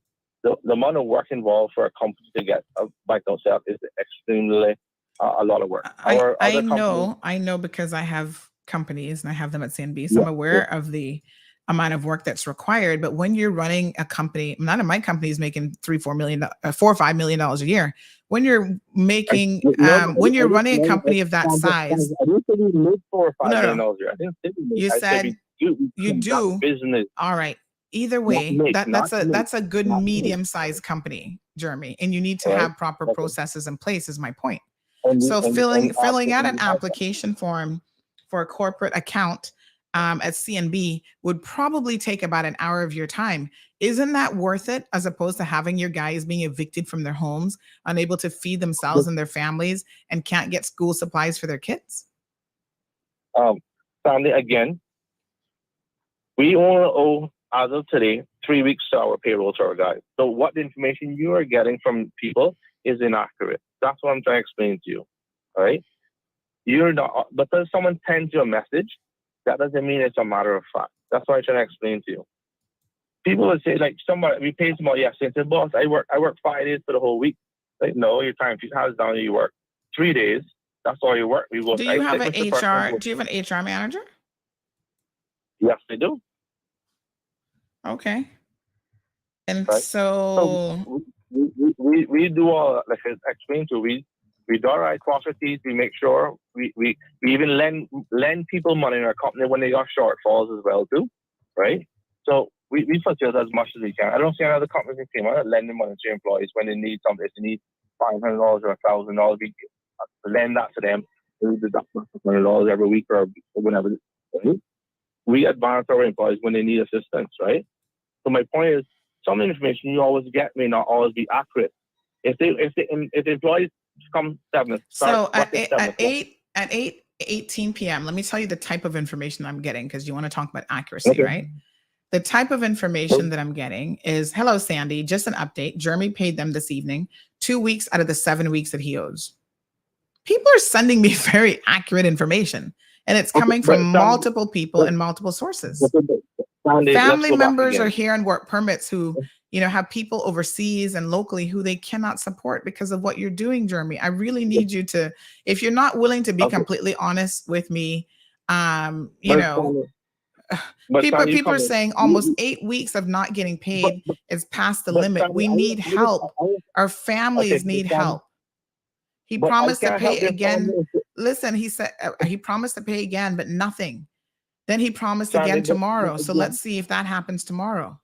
But Sandy, let me say that was on Monday. Did you promise to pay them on Monday but didn't do so? Yes, because they didn't get it till yesterday. Okay. All right, Jeremy, I got a guest in the studio, so I do want to get to our guest. Let me just give you a bit of advice, right? I'm a little chicken, okay? Going around picking. I'm a chicken in the business world, just a little pick. A small, a little nut, a little squirrel getting a little nut. But you're one of the bigger companies. You own a construction company. You're getting government jobs, right? Let me encourage you to clean up your affairs. That's all I'm saying to you. You're arguing, well, it's not this, it's not that. DLP should come and pay you a visit. You can put all of your documents to DLP. But I encourage you to do that. I can tell you with my experience, right? That all of these people are not going to be complaining and saying the same thing to me individually if it isn't true. That's just my experience. And I'm getting to the point in my life now where someone can say that I'm a wise old sage because, experience teaches us certain things. No one is going to make this stuff up on you. Nobody's going to be lying on you like this. Like I said, you're a likable young man. It's not a situation where people don't like you and they just want to lie on you. People, your guys just want to get paid. And I went by your job site, not even realizing that was job site that people were complaining about, to be honest. I saw you there yesterday. I wasn't there yesterday, so you got No, vision problems. Or Monday, sorry. I wasn't there on Monday either. When I No, went someone came by, in to- when I went by was well over a week ago, and I was just taking some footage to see how the project was coming along. So if you saw me, you seen things, my dear Joe. But No, well, someone came here. well, I don't know who it was. I hope it's a member of DLP trying to investigate and ask some questions. But at the end of the day, Jeremy, every day I go to court and I see companies in court for doing what you do. Don't make that be the situation. Get your affairs sorted out. You know, if you can't afford to pay guys because you're saying, you know, you're suing people and you need money here, there, and everywhere and whatever, maybe you downsize. You know, growth is not always a good thing if you can't manage it. But Tanya, let's go back again back to my point here. If someone worked for 2 hours for the whole entire week and they go and tell their wife, "Oh, my boss never paid me," but you only worked 2 hours, and he can tell his boss that they worked 40 hours for the week, is that a matter of fact that I owe them 45 hours? They only entitled to be paid what they work. So you're saying that these guys are out there standing up all day in the hot sun doing stuff and they're not working? That's not what I said. I explained to you earlier that we had design changes on some of these projects. That means you could not work. The full crew could not work. So we staged it over day shift and night shift to make sure they can get some work, right? They didn't work 45 hours per week because we didn't have because of the design changes. So we're down to like 30 working hours per week or 20. If they go to their wife or spouse and say, "Yeah, my boss didn't pay me," but you didn't work. You got paid for what you worked, what you incurred with us. Okay, we're not a stop. So if they're telling information again back to their spouses are now coming to you with. So that's my point. I explained that to you. Who is Yolita? Is this your girlfriend, Yolita Alvarez Osorio? That's my girlfriend. Yeah. Okay, because she's on the live defending you. She says it's not that he doesn't want to pay. It's that the clients take forever to pay the company. So she's admitting you owe people, but you know, it's because you're not getting paid. I just explained to you that Strong Will says that I know Jeremy. He always promises people jobs and then tells them you must call him and never answers his phone. And this person is calling you a thief. All I'm saying is your reputation is now on the line, my friend. So I would suggest you sort this out and you do it quickly. It's funny that it is funny that Yolita, you know, can comment and jump in and defend you, because Katsina says that you have money to be spending on her and taking care of her, but you can't pay guys. And I'm saying it very nicely. I'm not going to tell you exactly what she said, but you can go back and read the comments. For yourself. My girlfriend is a paid employee with our company. She works for you? She works for me, yeah. Oh, I have 3 people is she in arrears by 8 weeks as well? Or is her salary up to is her salary up to date? No. So again, my point going back to Sandra, the information you get from people who tell you that I owe them 8 weeks salary is incorrect. My point with talking to you, that's why I say you should have reached out to me first and they can got a full side story. I could have showed you payment scheduled. I can show you know what the problem is, Jeremy. When I say I hire people, we have to get a job application. So they come in a job application, they give a resume in, we review it. We had probably about 500 job applications come in this year alone. I can't hire all 500. Okay? So the client said, I gotta hire this person. I don't say that. I have to review it and I gotta compare it to the best employee. If someone said, "Yeah, I do construction." Okay, what are you? Are you a carpenter? Are you a mason or a steelman? Oh, I do general construction, clean up labor. So, okay, unfortunately, we don't need no laborers and clean up and stuff like that. I need a skill. And do you have your tools? Do you have a car? I can't hire people that don't have a car, don't have tools. So that part there of the hiring people is we hire what we need for the task that we have, right? So you're a construction company that doesn't have your own tools. People need to come to work with their tools. A carpenter has to have his own power saw, his own tape measure, his own drills. We don't provide that for a skilled tradesman. Tradesmen have to have their own tools. Oh, I thought if he had his own tools and stuff, he'd be a subcontractor then. No. Okay. If a mason coming to work, he has to have his own trowel, his own hatchet, his own hammer, his own tape measure, his own tool bag, his own boot. And sometimes we gotta go to the store and buy boots for guys that don't have their own boots. And then how many of your workers? Let me ask you a quick question. What percentage would you say of your workers are Caymanians versus people on a work permit? We had, well, right now we got probably 2 Caymanians, and in the field 2 Caymanians left. Right. In the field. Because the somebody just made a very valid comment, and this tends to be very true as well, is companies such as this don't tend to hire Caymanians because they're going to get a very different response when they're not paying Caymanians on the job. Work permit holders are afraid of getting work permits canceled. So they tend to put up with a lot more foolishness. No. So unfortunately, we hired Caymanians. We had about 10 Caymanians hired, like I explained to you just now. People say, I got a boss, I can't come and take, I go to court. I gotta go deal with my baby mama issue. I get evicted. I got no place to stay. We even had one came out and lived in our backyard, right, for 3 months, right, because he lived in one of our site sheds because he can't find a place and came out to rent. We let him live there. Here are some of the comments. Right? Izzy says, "Why would so many people say the same thing?" Cameron says, "Why would people lie about not getting paid?" Even El Rey says, "Where there's smoke." Well, the only person here defending you is your girlfriend. And we know that's because, she might have other reasons to defend you. No, I would suggest I got guys at just 2 different sites. If you want to come by and talk to them individually when I'm not there, please feel free to do that. Right? Guaranteed. I invite you. If you want to come to our office, do a site meeting live from our office, you can go through records and put up. If you want to do that, please come by. I invite you to do that. All right? I invite you to do that. Right? If you want to come by today, please come by. When you finish your show, I'll be there waiting for you. You want to come at a different location? You tell me what to do. You let me know. All right? Because look, again, if people tell you something, don't always believe it's 100% fact.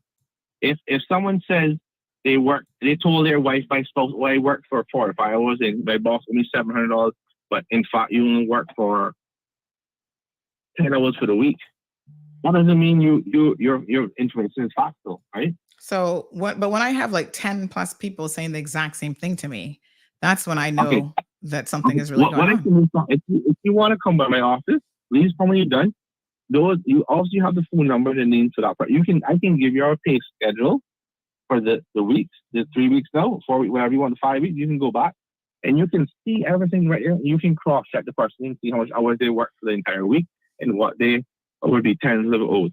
So I invite you to do that. All right? If you want to call when you finish with the show, let me know. I can meet you. You can come by and meet us there. All right? I invite you to that. If you want to get the DLP to come through, please. Yeah, please I think DLP needs to come in and do a full investigation. If you want to go to their office and go live from their office, we can gladly do that too. Yeah. You want to do that?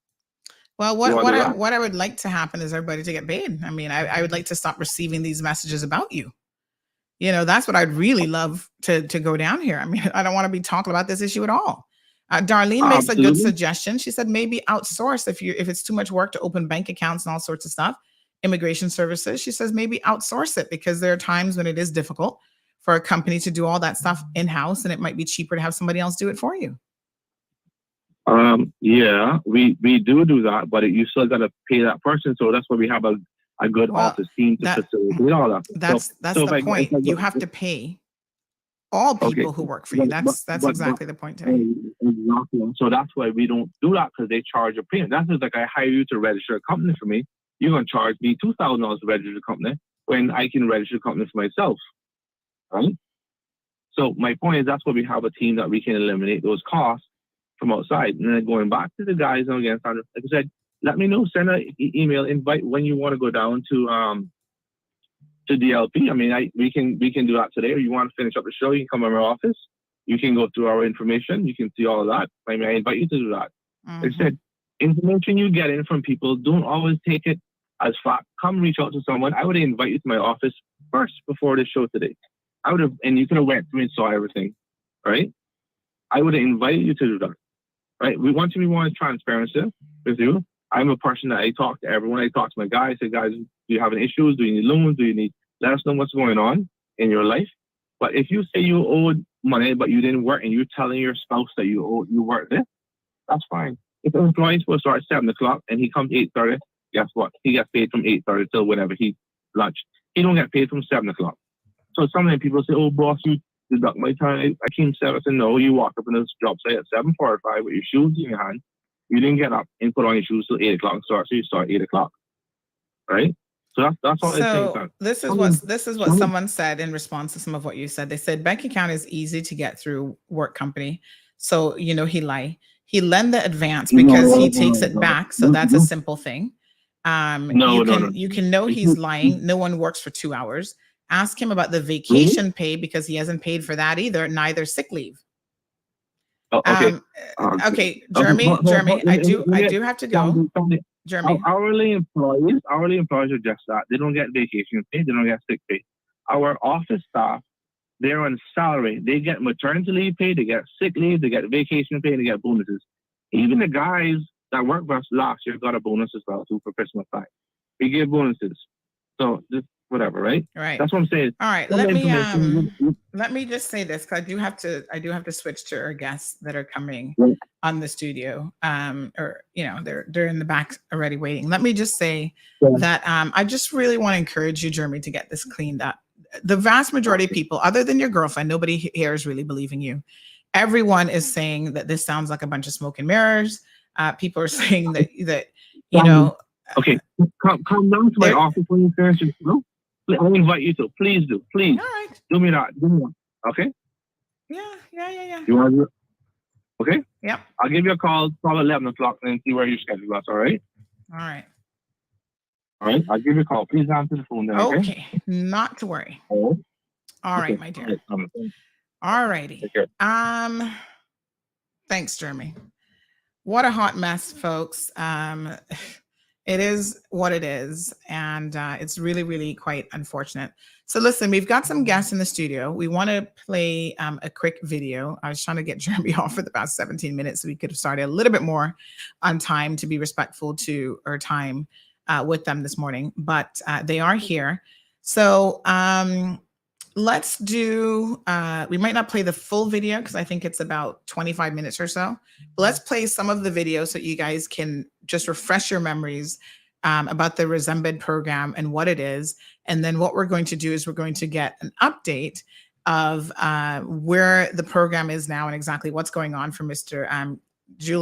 Cleveland from UCCI. And he's going to give us all the details on what's going on at UCCI with the Resembed program. So remember, this is this wonderful grant that they got that is going to now assist them with training a number of Caymanians. So when they did the launch a few weeks back, we had the opportunity to go to that official launch event at the college. We talked to a number of people there. And so here is some of the interviews that we were able to capture with them.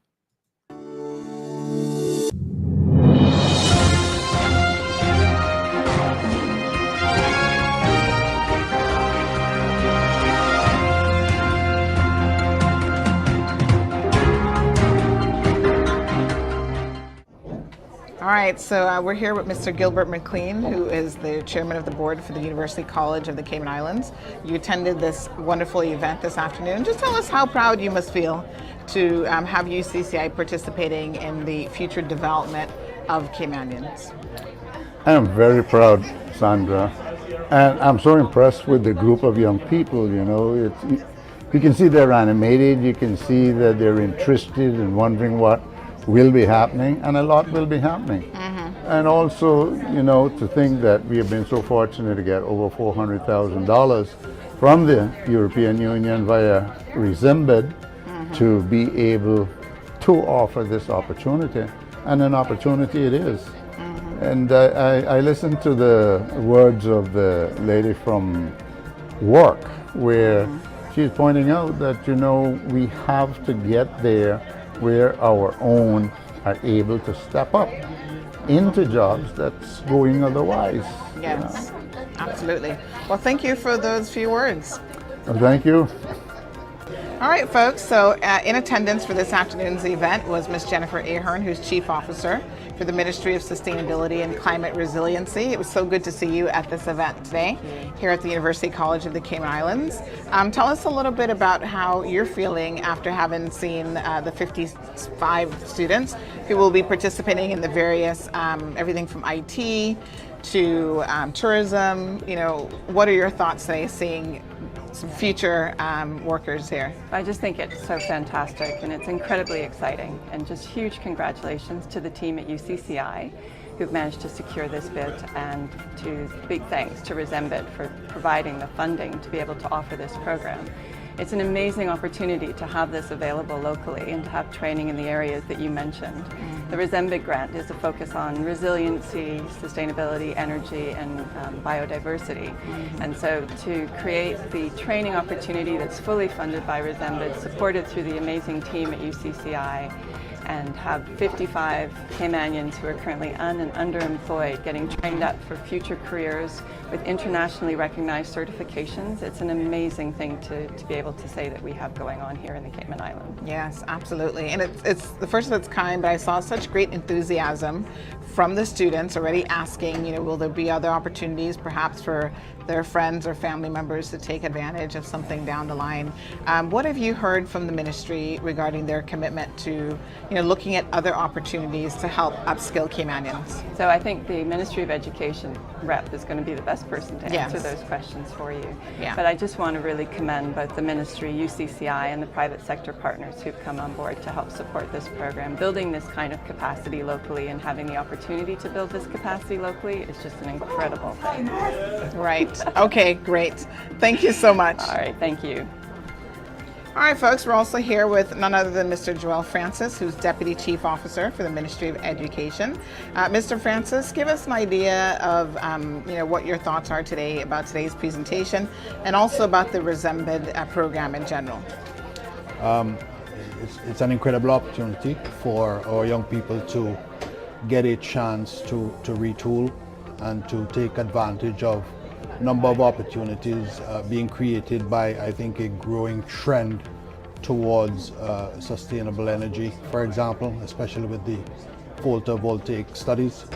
And I think part of what I'm happy about is that I think the initiative itself, because of the exposure that it is getting, is highlighting these courses at the UCCI. The UCCI has been growing its technical and vocational training options, and with the Dean Paul Puckrin. And so if the Resembit is gonna elevate the profile of this program, then not just this program, but we can expect more young Caymanians to want to come to the UCCI to take advantage of the offerings which are ongoing. Yes. Are you hopeful seeing the amount of participants who've been chosen for this program, and also their level of enthusiasm here today? Absolutely. And I think the other piece for me is what Dean Puckrin talked about, which was the partnership with the private sector. So I was happy to learn that he was getting good cooperation for the private sector, and that we were going to get internships and placements for them so that they could tie in the sort of theoretical training that they'll receive here at the UCCI with practical on-the-job experience. All right, well, thank you so much. You're welcome. All right, folks, we're also speaking with Annika Prescott, who's here with Resembit. She's the program manager, and she's going to tell us a little bit on the other end how this all came about and was made possible through funding from the European Union. Tell us how did this program come about? This sounds like such a wonderful opportunity. Okay, well, the Resembit program is part of the 11th funding window of the EDF. So these funds are made all possible by the European Union. Coming out of this overall program, the intent is to support the OCTs, the overseas countries and territories of the Caribbean, in 3 critical developmental areas which have been identified by the 12 OCTs. These 3 developmental areas are resilience, sustainable energy, and marine biodiversity.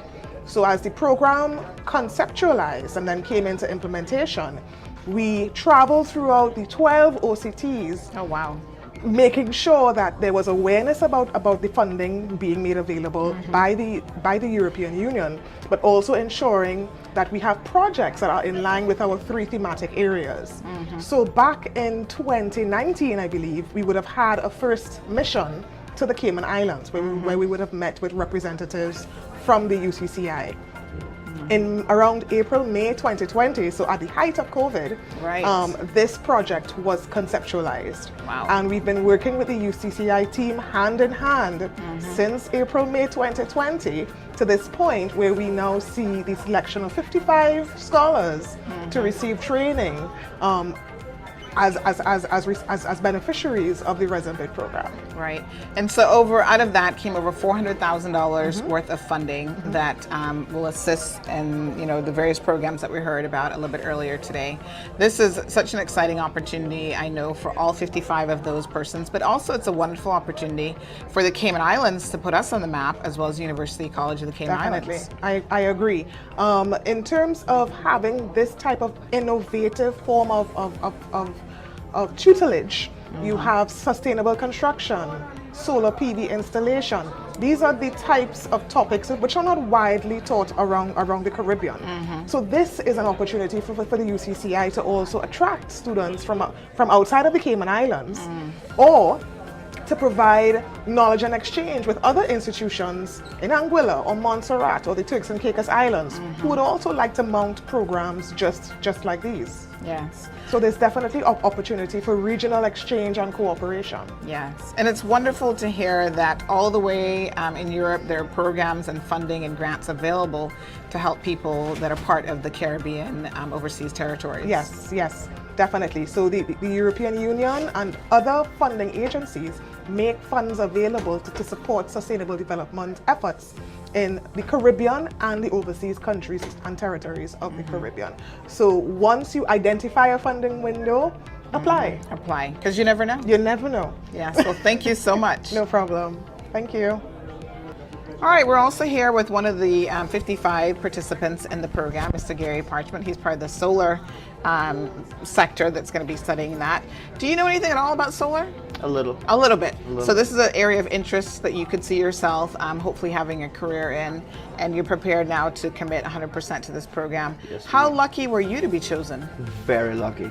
Yes. And I really appreciate people like you guys to really help people like me to give us a second chance in life to really succeed and do good, Yeah, it's going to be a wonderful opportunity for you. Ma'am. Yes, ma'am. So, obviously the University College is going to put certain things in place to make sure that you're as successful as possible. From your own self, you took a pledge today. You've committed to doing your part. Tell us in a concrete way, what are some of the things that you're going to personally do to ensure your success? Show up on time, do my work, study hard, and have no one to lead me astray. Yeah. Let's stick in my books and get my certs. And I plan to come back and get some further education and hopefully start my own business. Yeah, wonderful. Well, congratulations. Thank you. It sounds like it was quite a big list, and to be dwindled down to just 55. Yes, ma'am. I think you're definitely one of the fortunate few. Yes, ma'am. Thank you so much, ma'am. Thank you so much. So we're also being joined by Kristen Martin. She is also one of the 55 students that will be participating in the Resembid program. Kristen, good afternoon. How are you? I'm good. How are you? I'm good. So tell me, which program are you actually in? I'm doing tourism. Tourism. Have you worked in tourism before? No. So this is completely new for you? Yes. Yes. Are you excited? Very. Very excited. And what do you hope to be able to get out of this once the program is over? I hope to work in tourism. Yes. And I hope to work with tourists and show them, our culture, and be a tour guide and show them places around Cayman, and hopefully to open my own tour guide, some tour place someday. Yes. All right. So you're thinking something along the lines of being an entrepreneur. Yes. Awesome. Very good. So you took a pledge today, Kristen, to really stay committed to the program.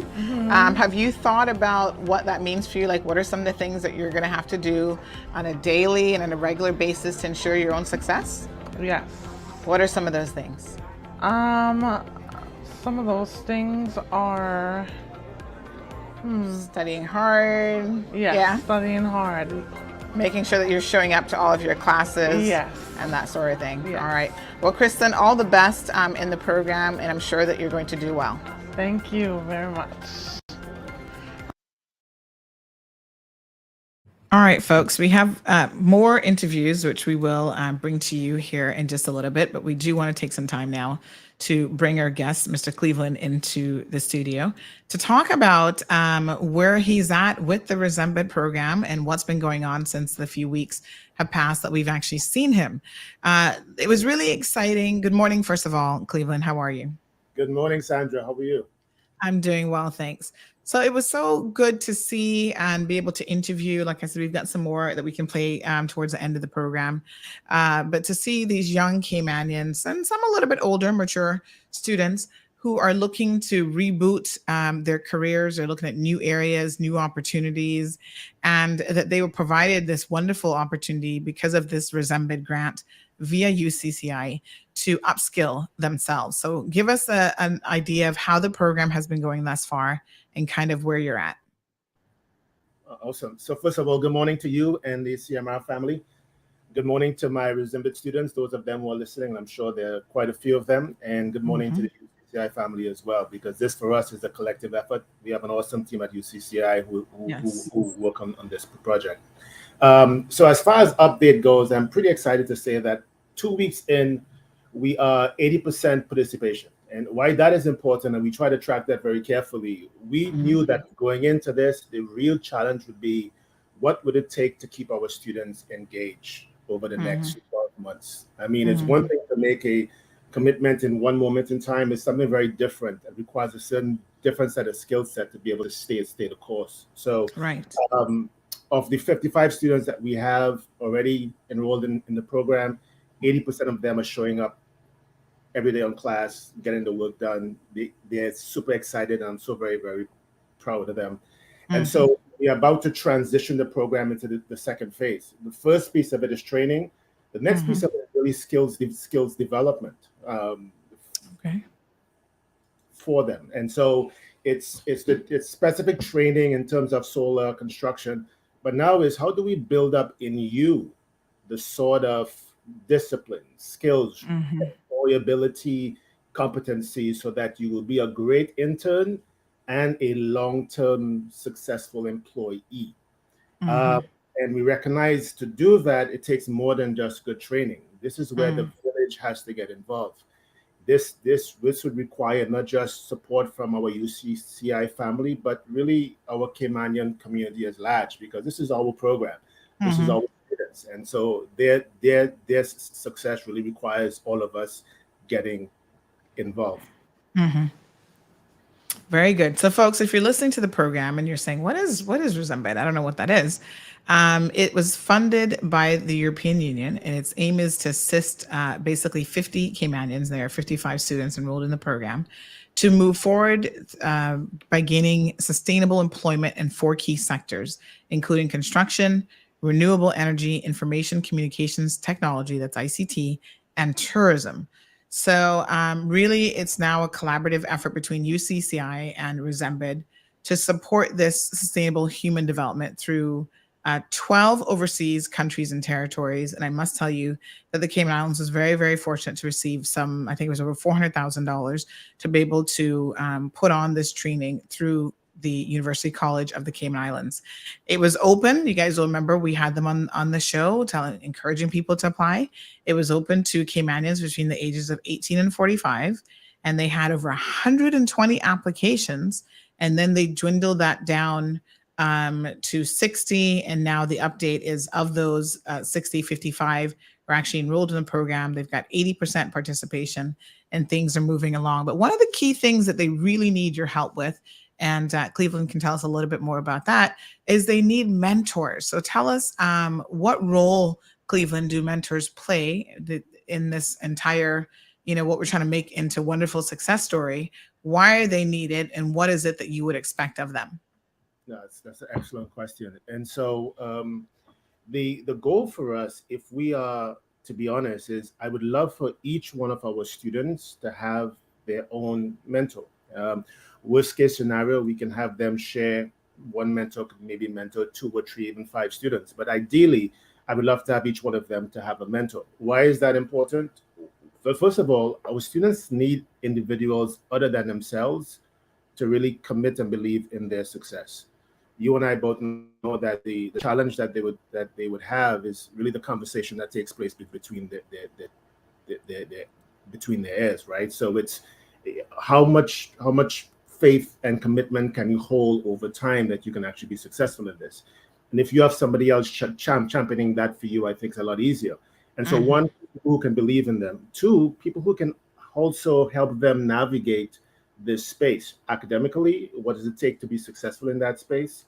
And more so, as they begin to go into their internships, how do you begin to navigate the workspace? And as those challenges come up, they have somebody that they can now actually bounce ideas off of, get feedback, get counsel, get input, and somebody who can simply listen to them. Almost 80% of the job of mentoring really is listening and showing up. And so listening in an empathetic way and being open to them and being available. And the commitment we're asking from these mentors is pretty simple. It's really, can you commit to meeting with a student twice a month for an hour and provide us with timely feedback after that in terms of how the student is progressing personally, how the student is progressing professionally, so that we help them to really track and hit these milestones. Milestone number 1 is to get in the program. Milestone number 2 is to commit to skills development. And we train them in class on a series of those skills, but we need the mentors to really help us enforce and help them to practice a lot of the things that they would be learning in the classrooms. Now, do the mentors or volunteers have to be like industry specific? So you've got people in solar, you've got people in tourism, ICT. So, if I was interested, would I have to be in one of those sectors? Wonderful question. I had this question with Dwayne the other day when we were over at Radio Cayman. And absolutely, we want to have as many individuals who are in those specific industries as possible. But to be quite frankly, at the end of the day, if you are 25 years plus and you've had some measure of success working in the environment, working successfully, then you are really positioned to really be a mentor. And so you don't have to have specific tourism or sustainable construction experience, but merely if you are a adult that has successfully navigated the workspace, have time and availability to be able to share and point to those students, you are 100% qualified. Okay. All right. So the Resembed program is supposed to support sustainable human development efforts of participating countries and territories, with the thematic priorities being resilience, sustainable energy, and marine biodiversity. So, our economy, they often say, is a 2-pillar economy of finance and tourism. Obviously, tourism is one of the areas in which your students are actually participating, but we're trying to look at emerging in order to make sure that our economies and our countries are as diverse and they're building sustainable economic models, that they're looking at other things. So I was really quite tickled pink, to be honest, to see that the solar program was one that you were actually offering as well. And I think that this is fantastic for people to learn a bit more about that. So renewable energy and sustainable construction, a lot of us think of construction in sort of the traditional sense, but sustainable construction is a little bit different. And that is also one of those key emerging areas that if you want to have job security going forward, even in the construction industry, this is something that is definitely going to be worth your while and investing in your time. And of course, ICT, every single industry in the world has to rely on technology at some level, infrastructures, networking and so on. And then tourism, which, as we said, is the second pillar of our economy. So how are the students? I mean, you said you're still early days, 2 weeks in. How have your students been responding thus far to the program? So I would say generally enthusiasm is high, participation is high. Now, like with everything else, we have challenges. And so for some of our students, those challenges are financial. And so some some of them not being able to earn while they're in school is a big challenge. And so we're certainly looking at a couple of different models that we can use to help support them around in that space. Like I always say to my students, you got only one job to do for us, right? You got to come to class, commit to getting a certification and getting it done. Our job is to then try to remove the barriers that would otherwise stand in your way as you go about doing so. And whether those barriers are financial barriers or even barriers of mentorship and coaching, which is why this conversation this morning is so important, then we want to be able to sort of facilitate that. But by and large, our students engage and they're excited. And so before the spark in their eyes begin to dull, we need other individuals coming alongside our team and really helping us do that. And so if you are even mildly interested in what that looks like and what that commitment would be to do that, we are hosting a orientation and training session on the 16th of this month, which is next Tuesday, beginning at 6 p.m. to 7:30 p.m. at UCCI.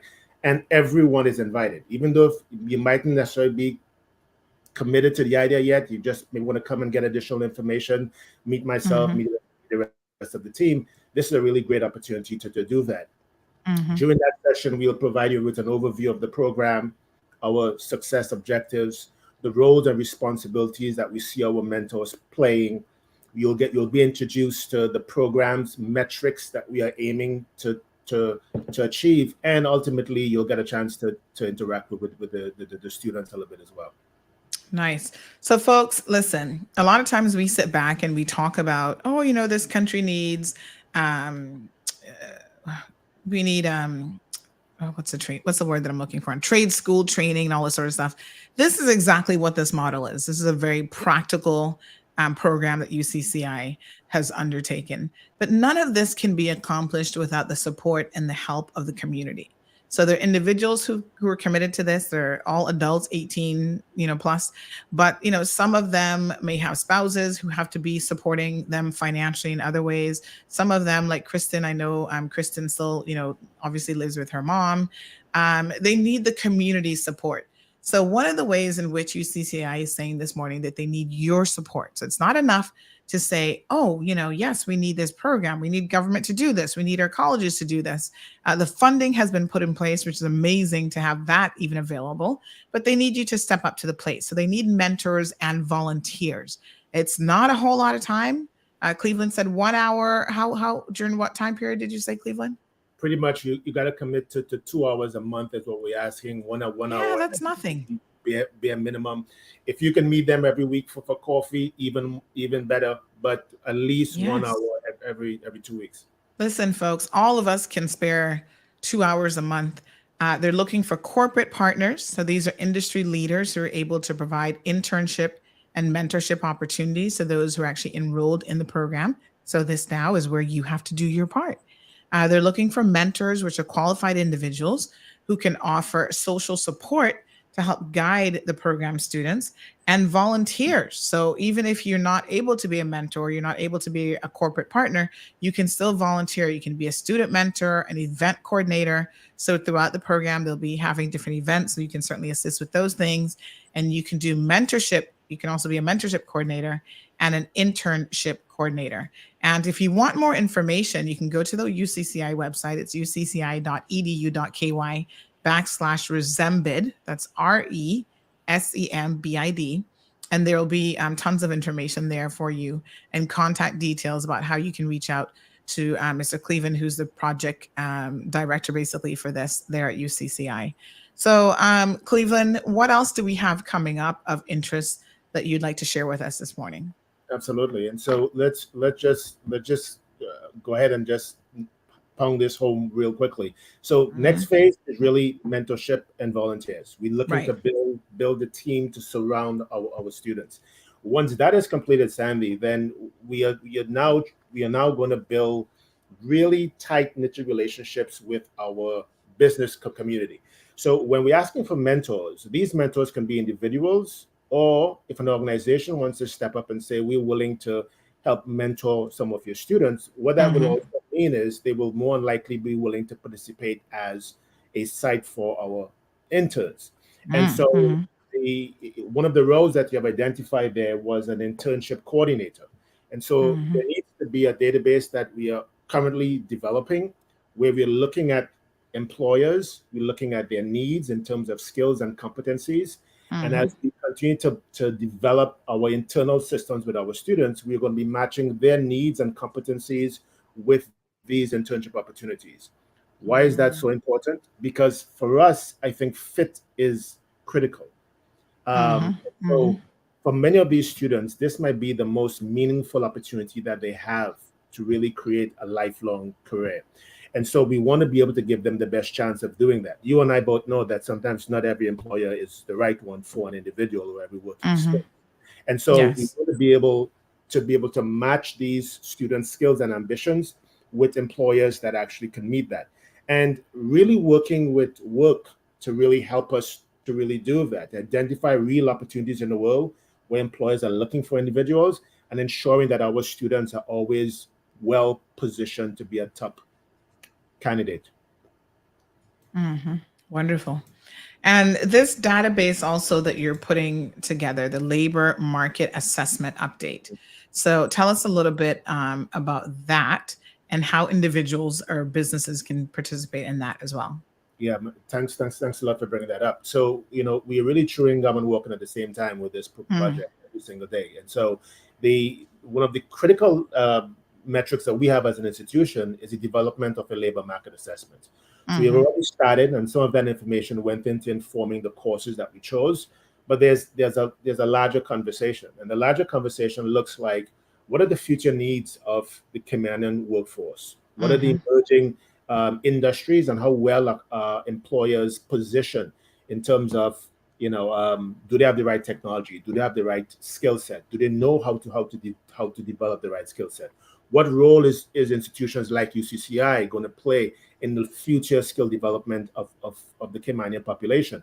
And Mm-hmm. so a series of tools have been created and approved, and so you might quite likely receive a call that would ask for your participation as an individual. We're looking for four or Mm-hmm. 500 of them to be able to fill out these surveys, and businesses. We're looking for about 100 to 150 of them to be able to fill out these surveys. All of that Okay. information goes back to development of a comprehensive labor market assessment that's going to be a joint project between UCCI, Work, and the Chamber of Commerce, which we are Mm-hmm. extremely proud of. Wow. Okay. So a little bit of collecting of data that then will help you shape some of the decisions that UCCI as well as government will be using this information to know where they need to put resources. And this is so important. That's why I always encourage people to make sure they participate in things like the census and other such programs, because honestly, without knowing, where the need is and what the need is and how best to address, well, you have to know those things first to then come up with a plan of how best to address those needs. Just throwing something out there and hoping that, something will stick on it is not really how you come up with workable solutions for the community. So I'm so glad to hear that research is underway, and, that information will then be used to really assist all of the stakeholders to figure out what's happening in the labor market and how best they can assist Caymanians in getting a foot in the door and getting the opportunities that are available to them. So, folks, all of you will know, if you've listened to this program, the one thing that I support 1,000% is education. I know sometimes we talk about educated fools, but you cannot have an education takes many different forms. This is a very practical course, right? That our students are now being introduced to. Kristen, I was so pleased to see that Kristen is one of the young people that is coming through the Sunrise Center. She's been a student there, and so I spoke to her mom kind of off air while I was at the launch, and her mom was so committed to Kristen's success, being there 1,000% to support her. The Sunrise Center also being there 1,000% to offer their support. There are people in our community who have special needs, but that doesn't mean that that special need is going to hamper them from having their own success story. They can go out there, they can learn, they can get job opportunities, and they can learn how to be sustainable for for themselves, because if you have anyone in your family who relies on you as someone with special needs, you know that your greatest fear in life is to be leaving them in a world where they're not adequately prepared to help themselves to some degree. So I was so pleased, Cleveland, to see that there is this degree of integration with people who have special needs in the program as well. And I got to tell you, Sandy, one of the things that gets me up in the morning and really excites me about this job is the attempt to really address this challenge, right? As a society, we have to be looking at ways to create human capital sustainability, whether it's the most vulnerable individuals, like maybe those with special needs, or even those who have gone through maybe incarceration. And so how do you create a model that allows individuals to be able to reintegrate back into the lab? Because we are too small as a community. We are too small and really too fortunate and blessed not to really figure out a way how to do this well. And one of the things that we felt is that this grant gig really allows us an opportunity to really test this model.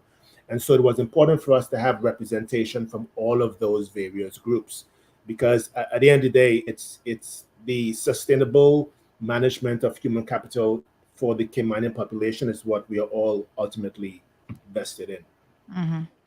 All right, so let our listeners know, Cleveland, how they can reach out to you, about the Resembed program. If they want to be a volunteer, they want to be a mentor, they want to assist in some way, or even if they want to participate in the survey. So what I would need for them to do is to go to ucci.edu.ky/Resembid, RESMBID. And what will come up would be a form that will give you basic information about the program. And you have two tabs. You have tabs to register yourself as a mentor and a tab to register yourself as a volunteer. And if you're a business owner as well, you have a tab that you can use to fill in that information too. So that is really the main place that you really want to go to register your interest. Once we get that information, we will then send you a special invitation for the event that comes up on next Tuesday so that you can come and participate there. Okay, so folks, easy, ucci.edu.ky/Resembid. It's scrolling on your screen. Go to the website, have a look, fill out the forms, and see how you can assist our people to really become a success story through this Resembid grant. So thank you so much, Cleveland, for joining us this morning. We will continue playing the interview because some good interview points, and then we'll queue up our news segment after that. So Cleveland, do have a beautiful day. Thank you very much, Sandy, and thank you for your listeners. I know they like yourself ultimately invested in this, and so I'm really looking forward to seeing quite a few of them join us next Tuesday. Okay, wonderful. Thank. All right, folks, and we'll post up some details on the website and on social media about that upcoming event as well. But I wanted you guys to enjoy some more of the interviews that we conducted, and then after that, we'll play our news segment with Kevin Watler. All right, we're being joined by Ruben Whitaker. Mr. Ruben Whitaker, good afternoon. Good afternoon. So tell us what program you're going to be studying. I'm going to be studying in the Sustainable Construction program. Sustainable construction. Wow, that sounds pretty cool and interesting. Have you always had an interest in construction, or is this something new for you? The truth is, no, but this is something new for me. Yeah, so it's going to be exciting for you to learn something completely different. Yes. All right, so we've been asking some of the other students how are they going to be ensuring their success in the program, and I'm going to ask you the same question. Do you have a game plan for how you're going to just knock this out of the park? Well, study hard, attend every class, and come on time. Yes, and be prepared. All right, you know that you're only one of 55 students that have been selected for this. I think that most of you got an appreciation today of what an amazing program opportunity this is. And then on a personal level, to be one of the chosen few has got to feel pretty good. How are you feeling about that? I feel very flattered. Yes. Also accomplished. Yeah, so good stuff. All right, young man, well, good luck to you. Thank you. And we'll be keeping an eye on you guys throughout the program to make sure that you're keeping up, okay? All right. All right, thanks very much. Thank you. All right, good afternoon, folks. We're also here with Tamori Gordon. She's going to tell us a little bit about the program that she has signed up for as part of the Resembid, grant here at the University College of the Cayman Islands. So, Tamori, which section are you in? Hospitality management. Hospitality management. And I know for a fact that you've actually worked in tourism before. Yes. So do you think that your previous experience will be something that is going to be useful in the classroom for both yourself and maybe some of the other students as well? Yes, it will be. Why is that? And I am excited to be a part of this program. Yes. And a proud employee at the Kimpton Sea Fire. Yes, so you're still at the Kimpton. Yes, Beautiful. I'm still at the Kimpton. So I just want to use this opportunity to go forward, and also anyone else that comes after us, we can be an example for them, because everyone seems to run away from tourism industry, but it's actually a good industry to work in, and it is fun while you get to love it. So come on in. Yeah, and you've been doing it for years. I am. And so obviously you do enjoy it and you really do love it. Yes. So what do you hope that this program will be able to offer you specifically when it comes to hospitality management and tourism? Well, the fact that I'm in the hospitality already, I'm hoping that this program will give me the opportunity to move forward being a food and beverage manager. Moving from Jamaica, I was a supervisor before, so this is a great opportunity for me going forward, being certified with this program. Yes. And Tamoy, I personally know that you are very committed to your education. You believe in trying to take advantage of all opportunities. Yes. So how did you find out about the Resembid program? I was just scrolling on Facebook and I came across it, and immediately I just applied. Yes. And it was a success. I went were through fortunate. to 3 interviews. Yes. Okay, well, congratulations. Thank you. And I've been asking everybody else, I'll ask you the same question. How are you going to ensure your success in this program? Be dedicated to the program, work hard, be committed, and make everyone else proud of me, including my family, my husband. Yes, beautiful. All right, Tamori, thank you so You're much. welcome. Thank you.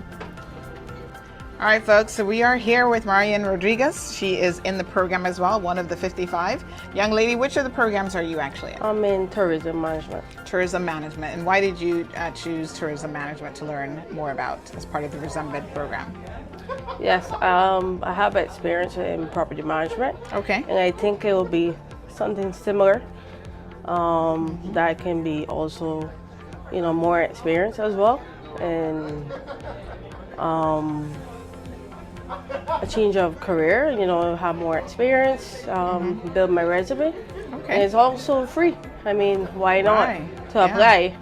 And I encourage everyone to do it. Absolutely. Wonderful. So we've asked this question pretty much of everyone. You've taken a pledge today to say that you're going to really do your best, but of course, life happens and things happen. Have you thought much about how you're going to ensure your success in this program? I think communication is the key, and also, finding a way to work it out, and definitely, follow through, risk the program, and becoming a better person as well.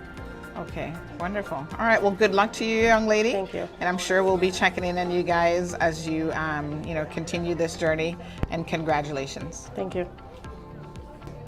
All right, folks, we're here with Miss Catherine Whitaker, who's with Works, and she's head of the Labor Development, Demand, and Training segment. Tell us a little bit about why this partnership with Work is so important with the University College to ensure the success of these 55 participants in the Resembid program. I think, Sandy, what I like the fact that Caymanians are in training, first of all. I think whenever somebody offers to train, especially on things that are relevant, I think it's an opportunity to go for. I'm also especially pleased that it's research. Right. So going forward, there's research behind why you offer the things that you do. Yes. And that like I said, you catch up on things that are present, but you also want to get ahead on things that are emerging, the emerging, what's emerging in the labor market. Yes. Very good. So, Works, you gave a sort of few comments this afternoon, which I thought were really, really quite on point about the necessity for Caymanians to recognize the competitiveness of the labor force here in the Cayman Islands. Can you speak a little bit more about that? Because I think that really hit the mark. Competition has come to us. Yes. It's here, and there's no good in us. There's no use for us to remember how things were. It is what it is, and we need to prepare and go forward. Yes. to be the best that we can be. Absolutely. So that we don't get left behind. Yes, absolutely. That we can thrive, not just survive. We want to thrive. This is home. Yes, absolutely. And so what will work be doing to ensure the success of the program in any capacity, whether it's assisting the university college or the individual students in this successful journey? We come in part of, I guess, the research part and help in the selection of students.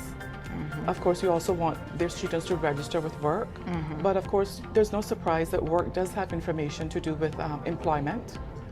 And of course, work permits as well, because that is part of our mandate. Yes. It's not just, it is employment of Caymanians, but there's also to ensure a vibrant economy. Okay, so the two go hand in hand. So Yes. whatever we can do in terms of supporting the research arm of it, is where we're at. And Yes, and it's mandatory for the participants to actually register with work as well. Yes. Yes, very good. We want, ideally, Sandra, every Caymanian should be registered with work. People, if you're looking to advance yourself, you're in a job and yes, you're happy with it, but things change, and there's nothing that says you can't be looking. Yeah. Of course, know that you can look at the portal and see the jobs, so you don't necessarily have to register. But we would like that you register. I mean, we don't have in a place where, if you're looking for the qualifications of Caymanians and what Caymanian labor market is, our force, Yes. it's best if you're there so that we can see what kind of inventory of education and skills that we have among the Caymanian population. Yeah. People in Cayman, people who are here either by birth Caymanian or here as a newcomer. Yeah, we need to have an inventory. Right. And that's a good point, because I hadn't quite thought of it in that way, that what Works is doing through that portal is actually data collection that is then useful information in terms of policy initiatives and decisions going forward. Yes. Yes. Okay, wonderful. Well, thank you so much. Thank you too. All right, folks, we're here with Suzette Stewart, who's with the Sunrise Adult Training Center, and she is the vocational training coordinator. There we go. Yes. Thank you so much. First of all, it's wonderful to see that you guys have a young lady who's actually going to be part of the Resembed program. Actually, we have two. You have two? Yes, two. Oh, wow. Two. The second one is overseas at present. She'll be back on island at the end of the month. Oh, beautiful. So will she be in tourism as well? Yes, she will be in tourism as well. Well, tell us a little bit about how proud you must feel for, one of your students to now be participating in the Resembed program via... I can't even put it into words. We are so very proud of our two clients, two females who will be participating in this program. They have been clients of the center for a number of years. Yes. One is actually working part-time, and she's backing our program for additional training. Yes. And the other one has been with us for just about a year. Okay. And so they expressed an interest in being part of the program when we found out about it, and we were in touch with Mr. Cleveland. And so through finding out more about the program and through process of communications and dialogue. Then they went through the process of interviewing, etc. We prepared them for interview, and that's part of the process of what we do at Sunrise with our vocational training. With any other client who is in our program, preparing them for interviews, we prepared them, and they interviewed by themselves without any kind of without our being in the room, and they were selected. Wow. And so we are exceptionally proud of them. They're wonderful young ladies, full of potential. Yes. And yes, we are very, very proud of them for having been accepted into this program. Yes, that's absolutely beautiful. And so congratulations to you and Sunrise for this amazing accomplishment. I mean, there's only 55 people that have been selected. And to think that Sunrise was able to provide two of the participants from your own sort of institution as well is really, really wonderful. Tell us a little bit about Sunrise and what you guys do and some of the support that you offer your clients. Okay, so Sunrise Adult Training Center, as you said, that's the name of the department. It's a government department. We fall within the Ministry of Innovation, Investment and Social Development. We are currently located within Georgetown at Eden House at Elizabethan Square. We relocated from West Bay, where we were from its inception some 35 plus years ago. Wow. And so we provide training and advocacy for adults with intellectual disabilities. We do have some clients with some physical disabilities, but all our clients have some disabilities of some form. We have two streams. We have a recreational stream and a vocational stream, and I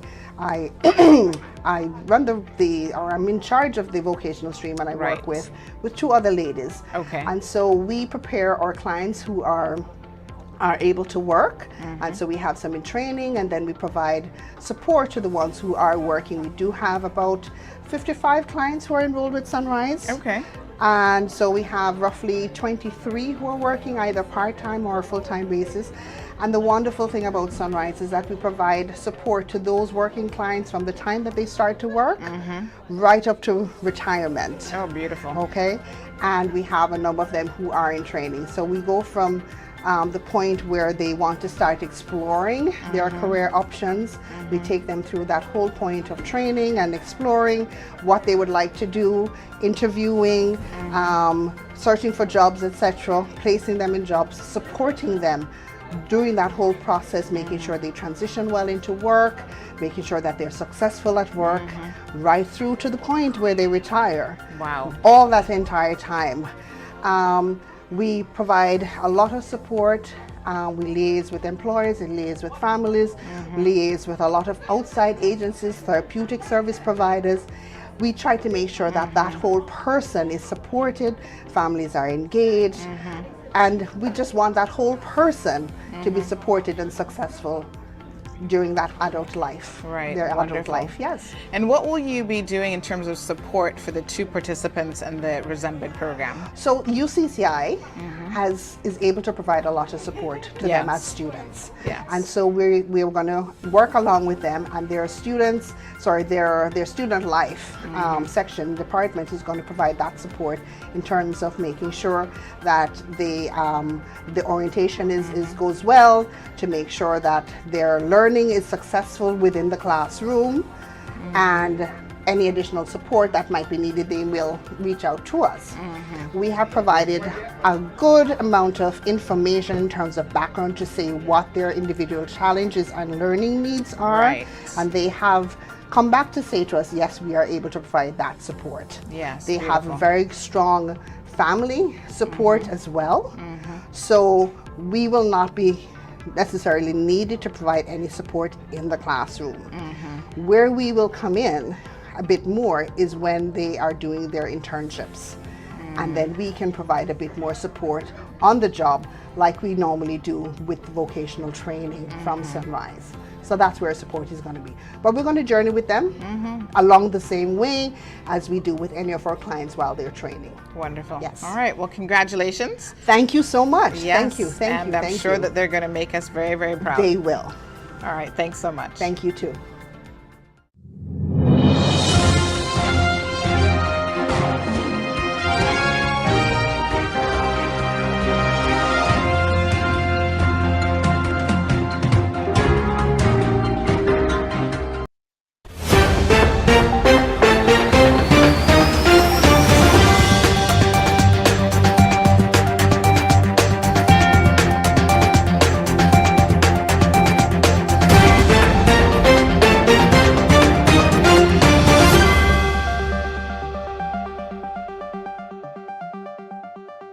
Hello, I'm Kevin Watler, and this is your CMR Daily Buzz.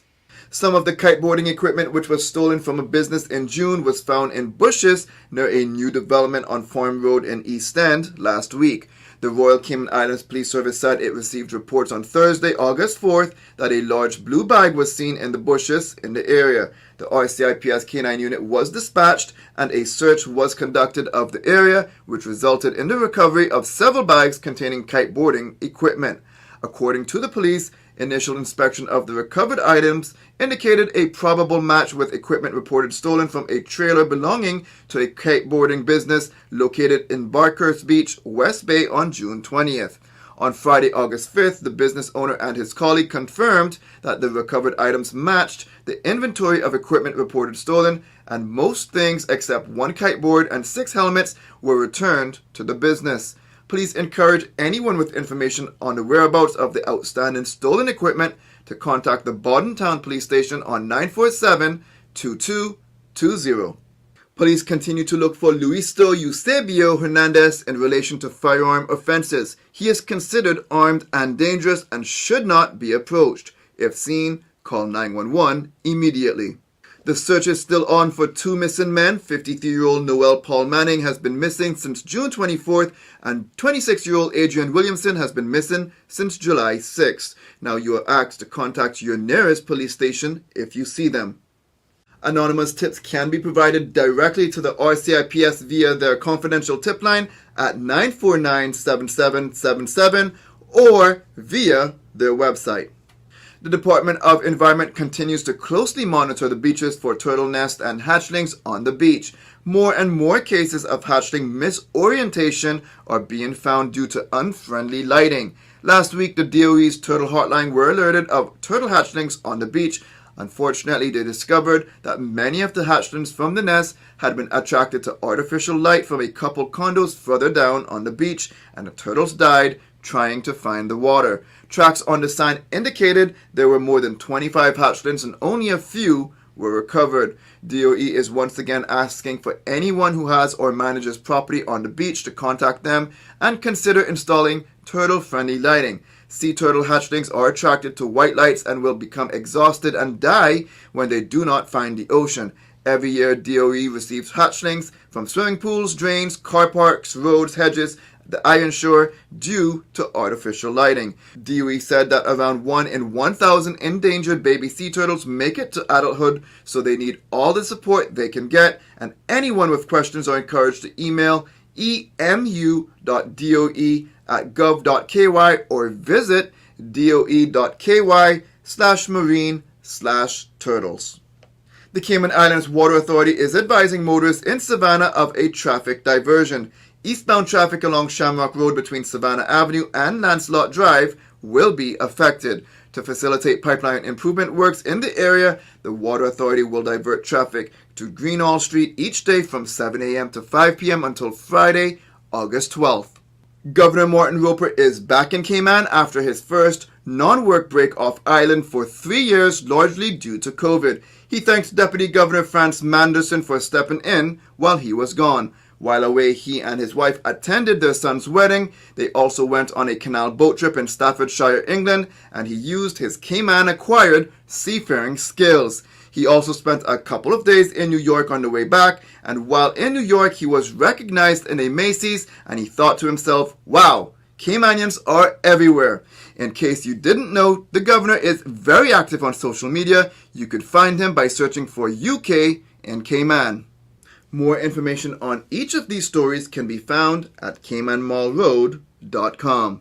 Now for your CMR weather update, it's brought to you by WG Charters. Sunrise at 6:04, intervals of clouds and sunshine. The temperature rises to the high 80s, but it will feel hotter than that. When the high temperature is at 88 degrees Fahrenheit and the relative humidity is at 76%, like the forecast calls for, the temperature will feel around 104 degrees Fahrenheit. Winds east at 10 to 20 miles per hour, then the sun sets at 6:56. When it cools at nighttime, the temperature falls to the low 80s. Looking forward, similar weather conditions are expected. It's summertime, so hot days, warm nights with scattered showers are very typical for this time of year. CMR weather updates are brought to you by WG Charters. They offer private boat trips for a great price, so we encourage you to support them. Now for some regional and international news. At least 125 people were injured, 1 dead and 15 firefighters missing as Cuba battles a major oil tank fire. The fire started over the weekend after lightning struck an oil tank, resulting in an explosion in the industrial zone of the city of Matanzas. The fire has since spread to other tanks, and firefighters and specialists from Mexico and Venezuela helped to fight the blaze with boats, planes, and helicopters as they sprayed foam on the containers, a first for crews since the broiling temperatures had prevented them from doing so earlier. President Biden on Tuesday signed into law a $280 billion bill aimed at bolstering American chip manufacturing to address the global supply chain issues and counter the rising influence of China, part of a renewed effort by the White House to galvanize its base around a recent slate of legislative victories. Standing before business leaders and lawmakers in the Rose Garden, Mr. Biden said the bill was proof that bipartisanship in Washington could produce legislation that would build up a technology sector, lure semiconductor manufacture back to the United States, and eventually create thousands of new American jobs. The bipartisan compromise showed a rare consensus in a deeply divided Washington, reflecting the sense of urgency among both Republicans and Democrats for an industrial policy that could help the United States compete with China. 17 Republicans voted for the bill in the Senate, while 24 Republicans supported it in the House. That's it for now on the Daily Buzz. Thank you for joining me. Please stay safe and God bless.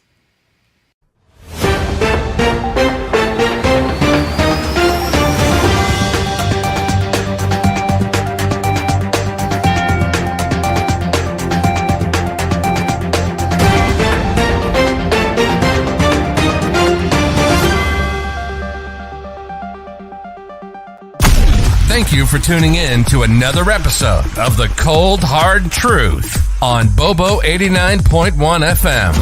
Cayman's #1 talk show is live weekdays from 7:30 a.m. Never miss an episode again. Watch anytime on CMR's Facebook and YouTube channels for the latest show episodes. Don't forget to follow us online on our social media channels. And visit CaymanMarlRoad.com for all the latest news and community happenings.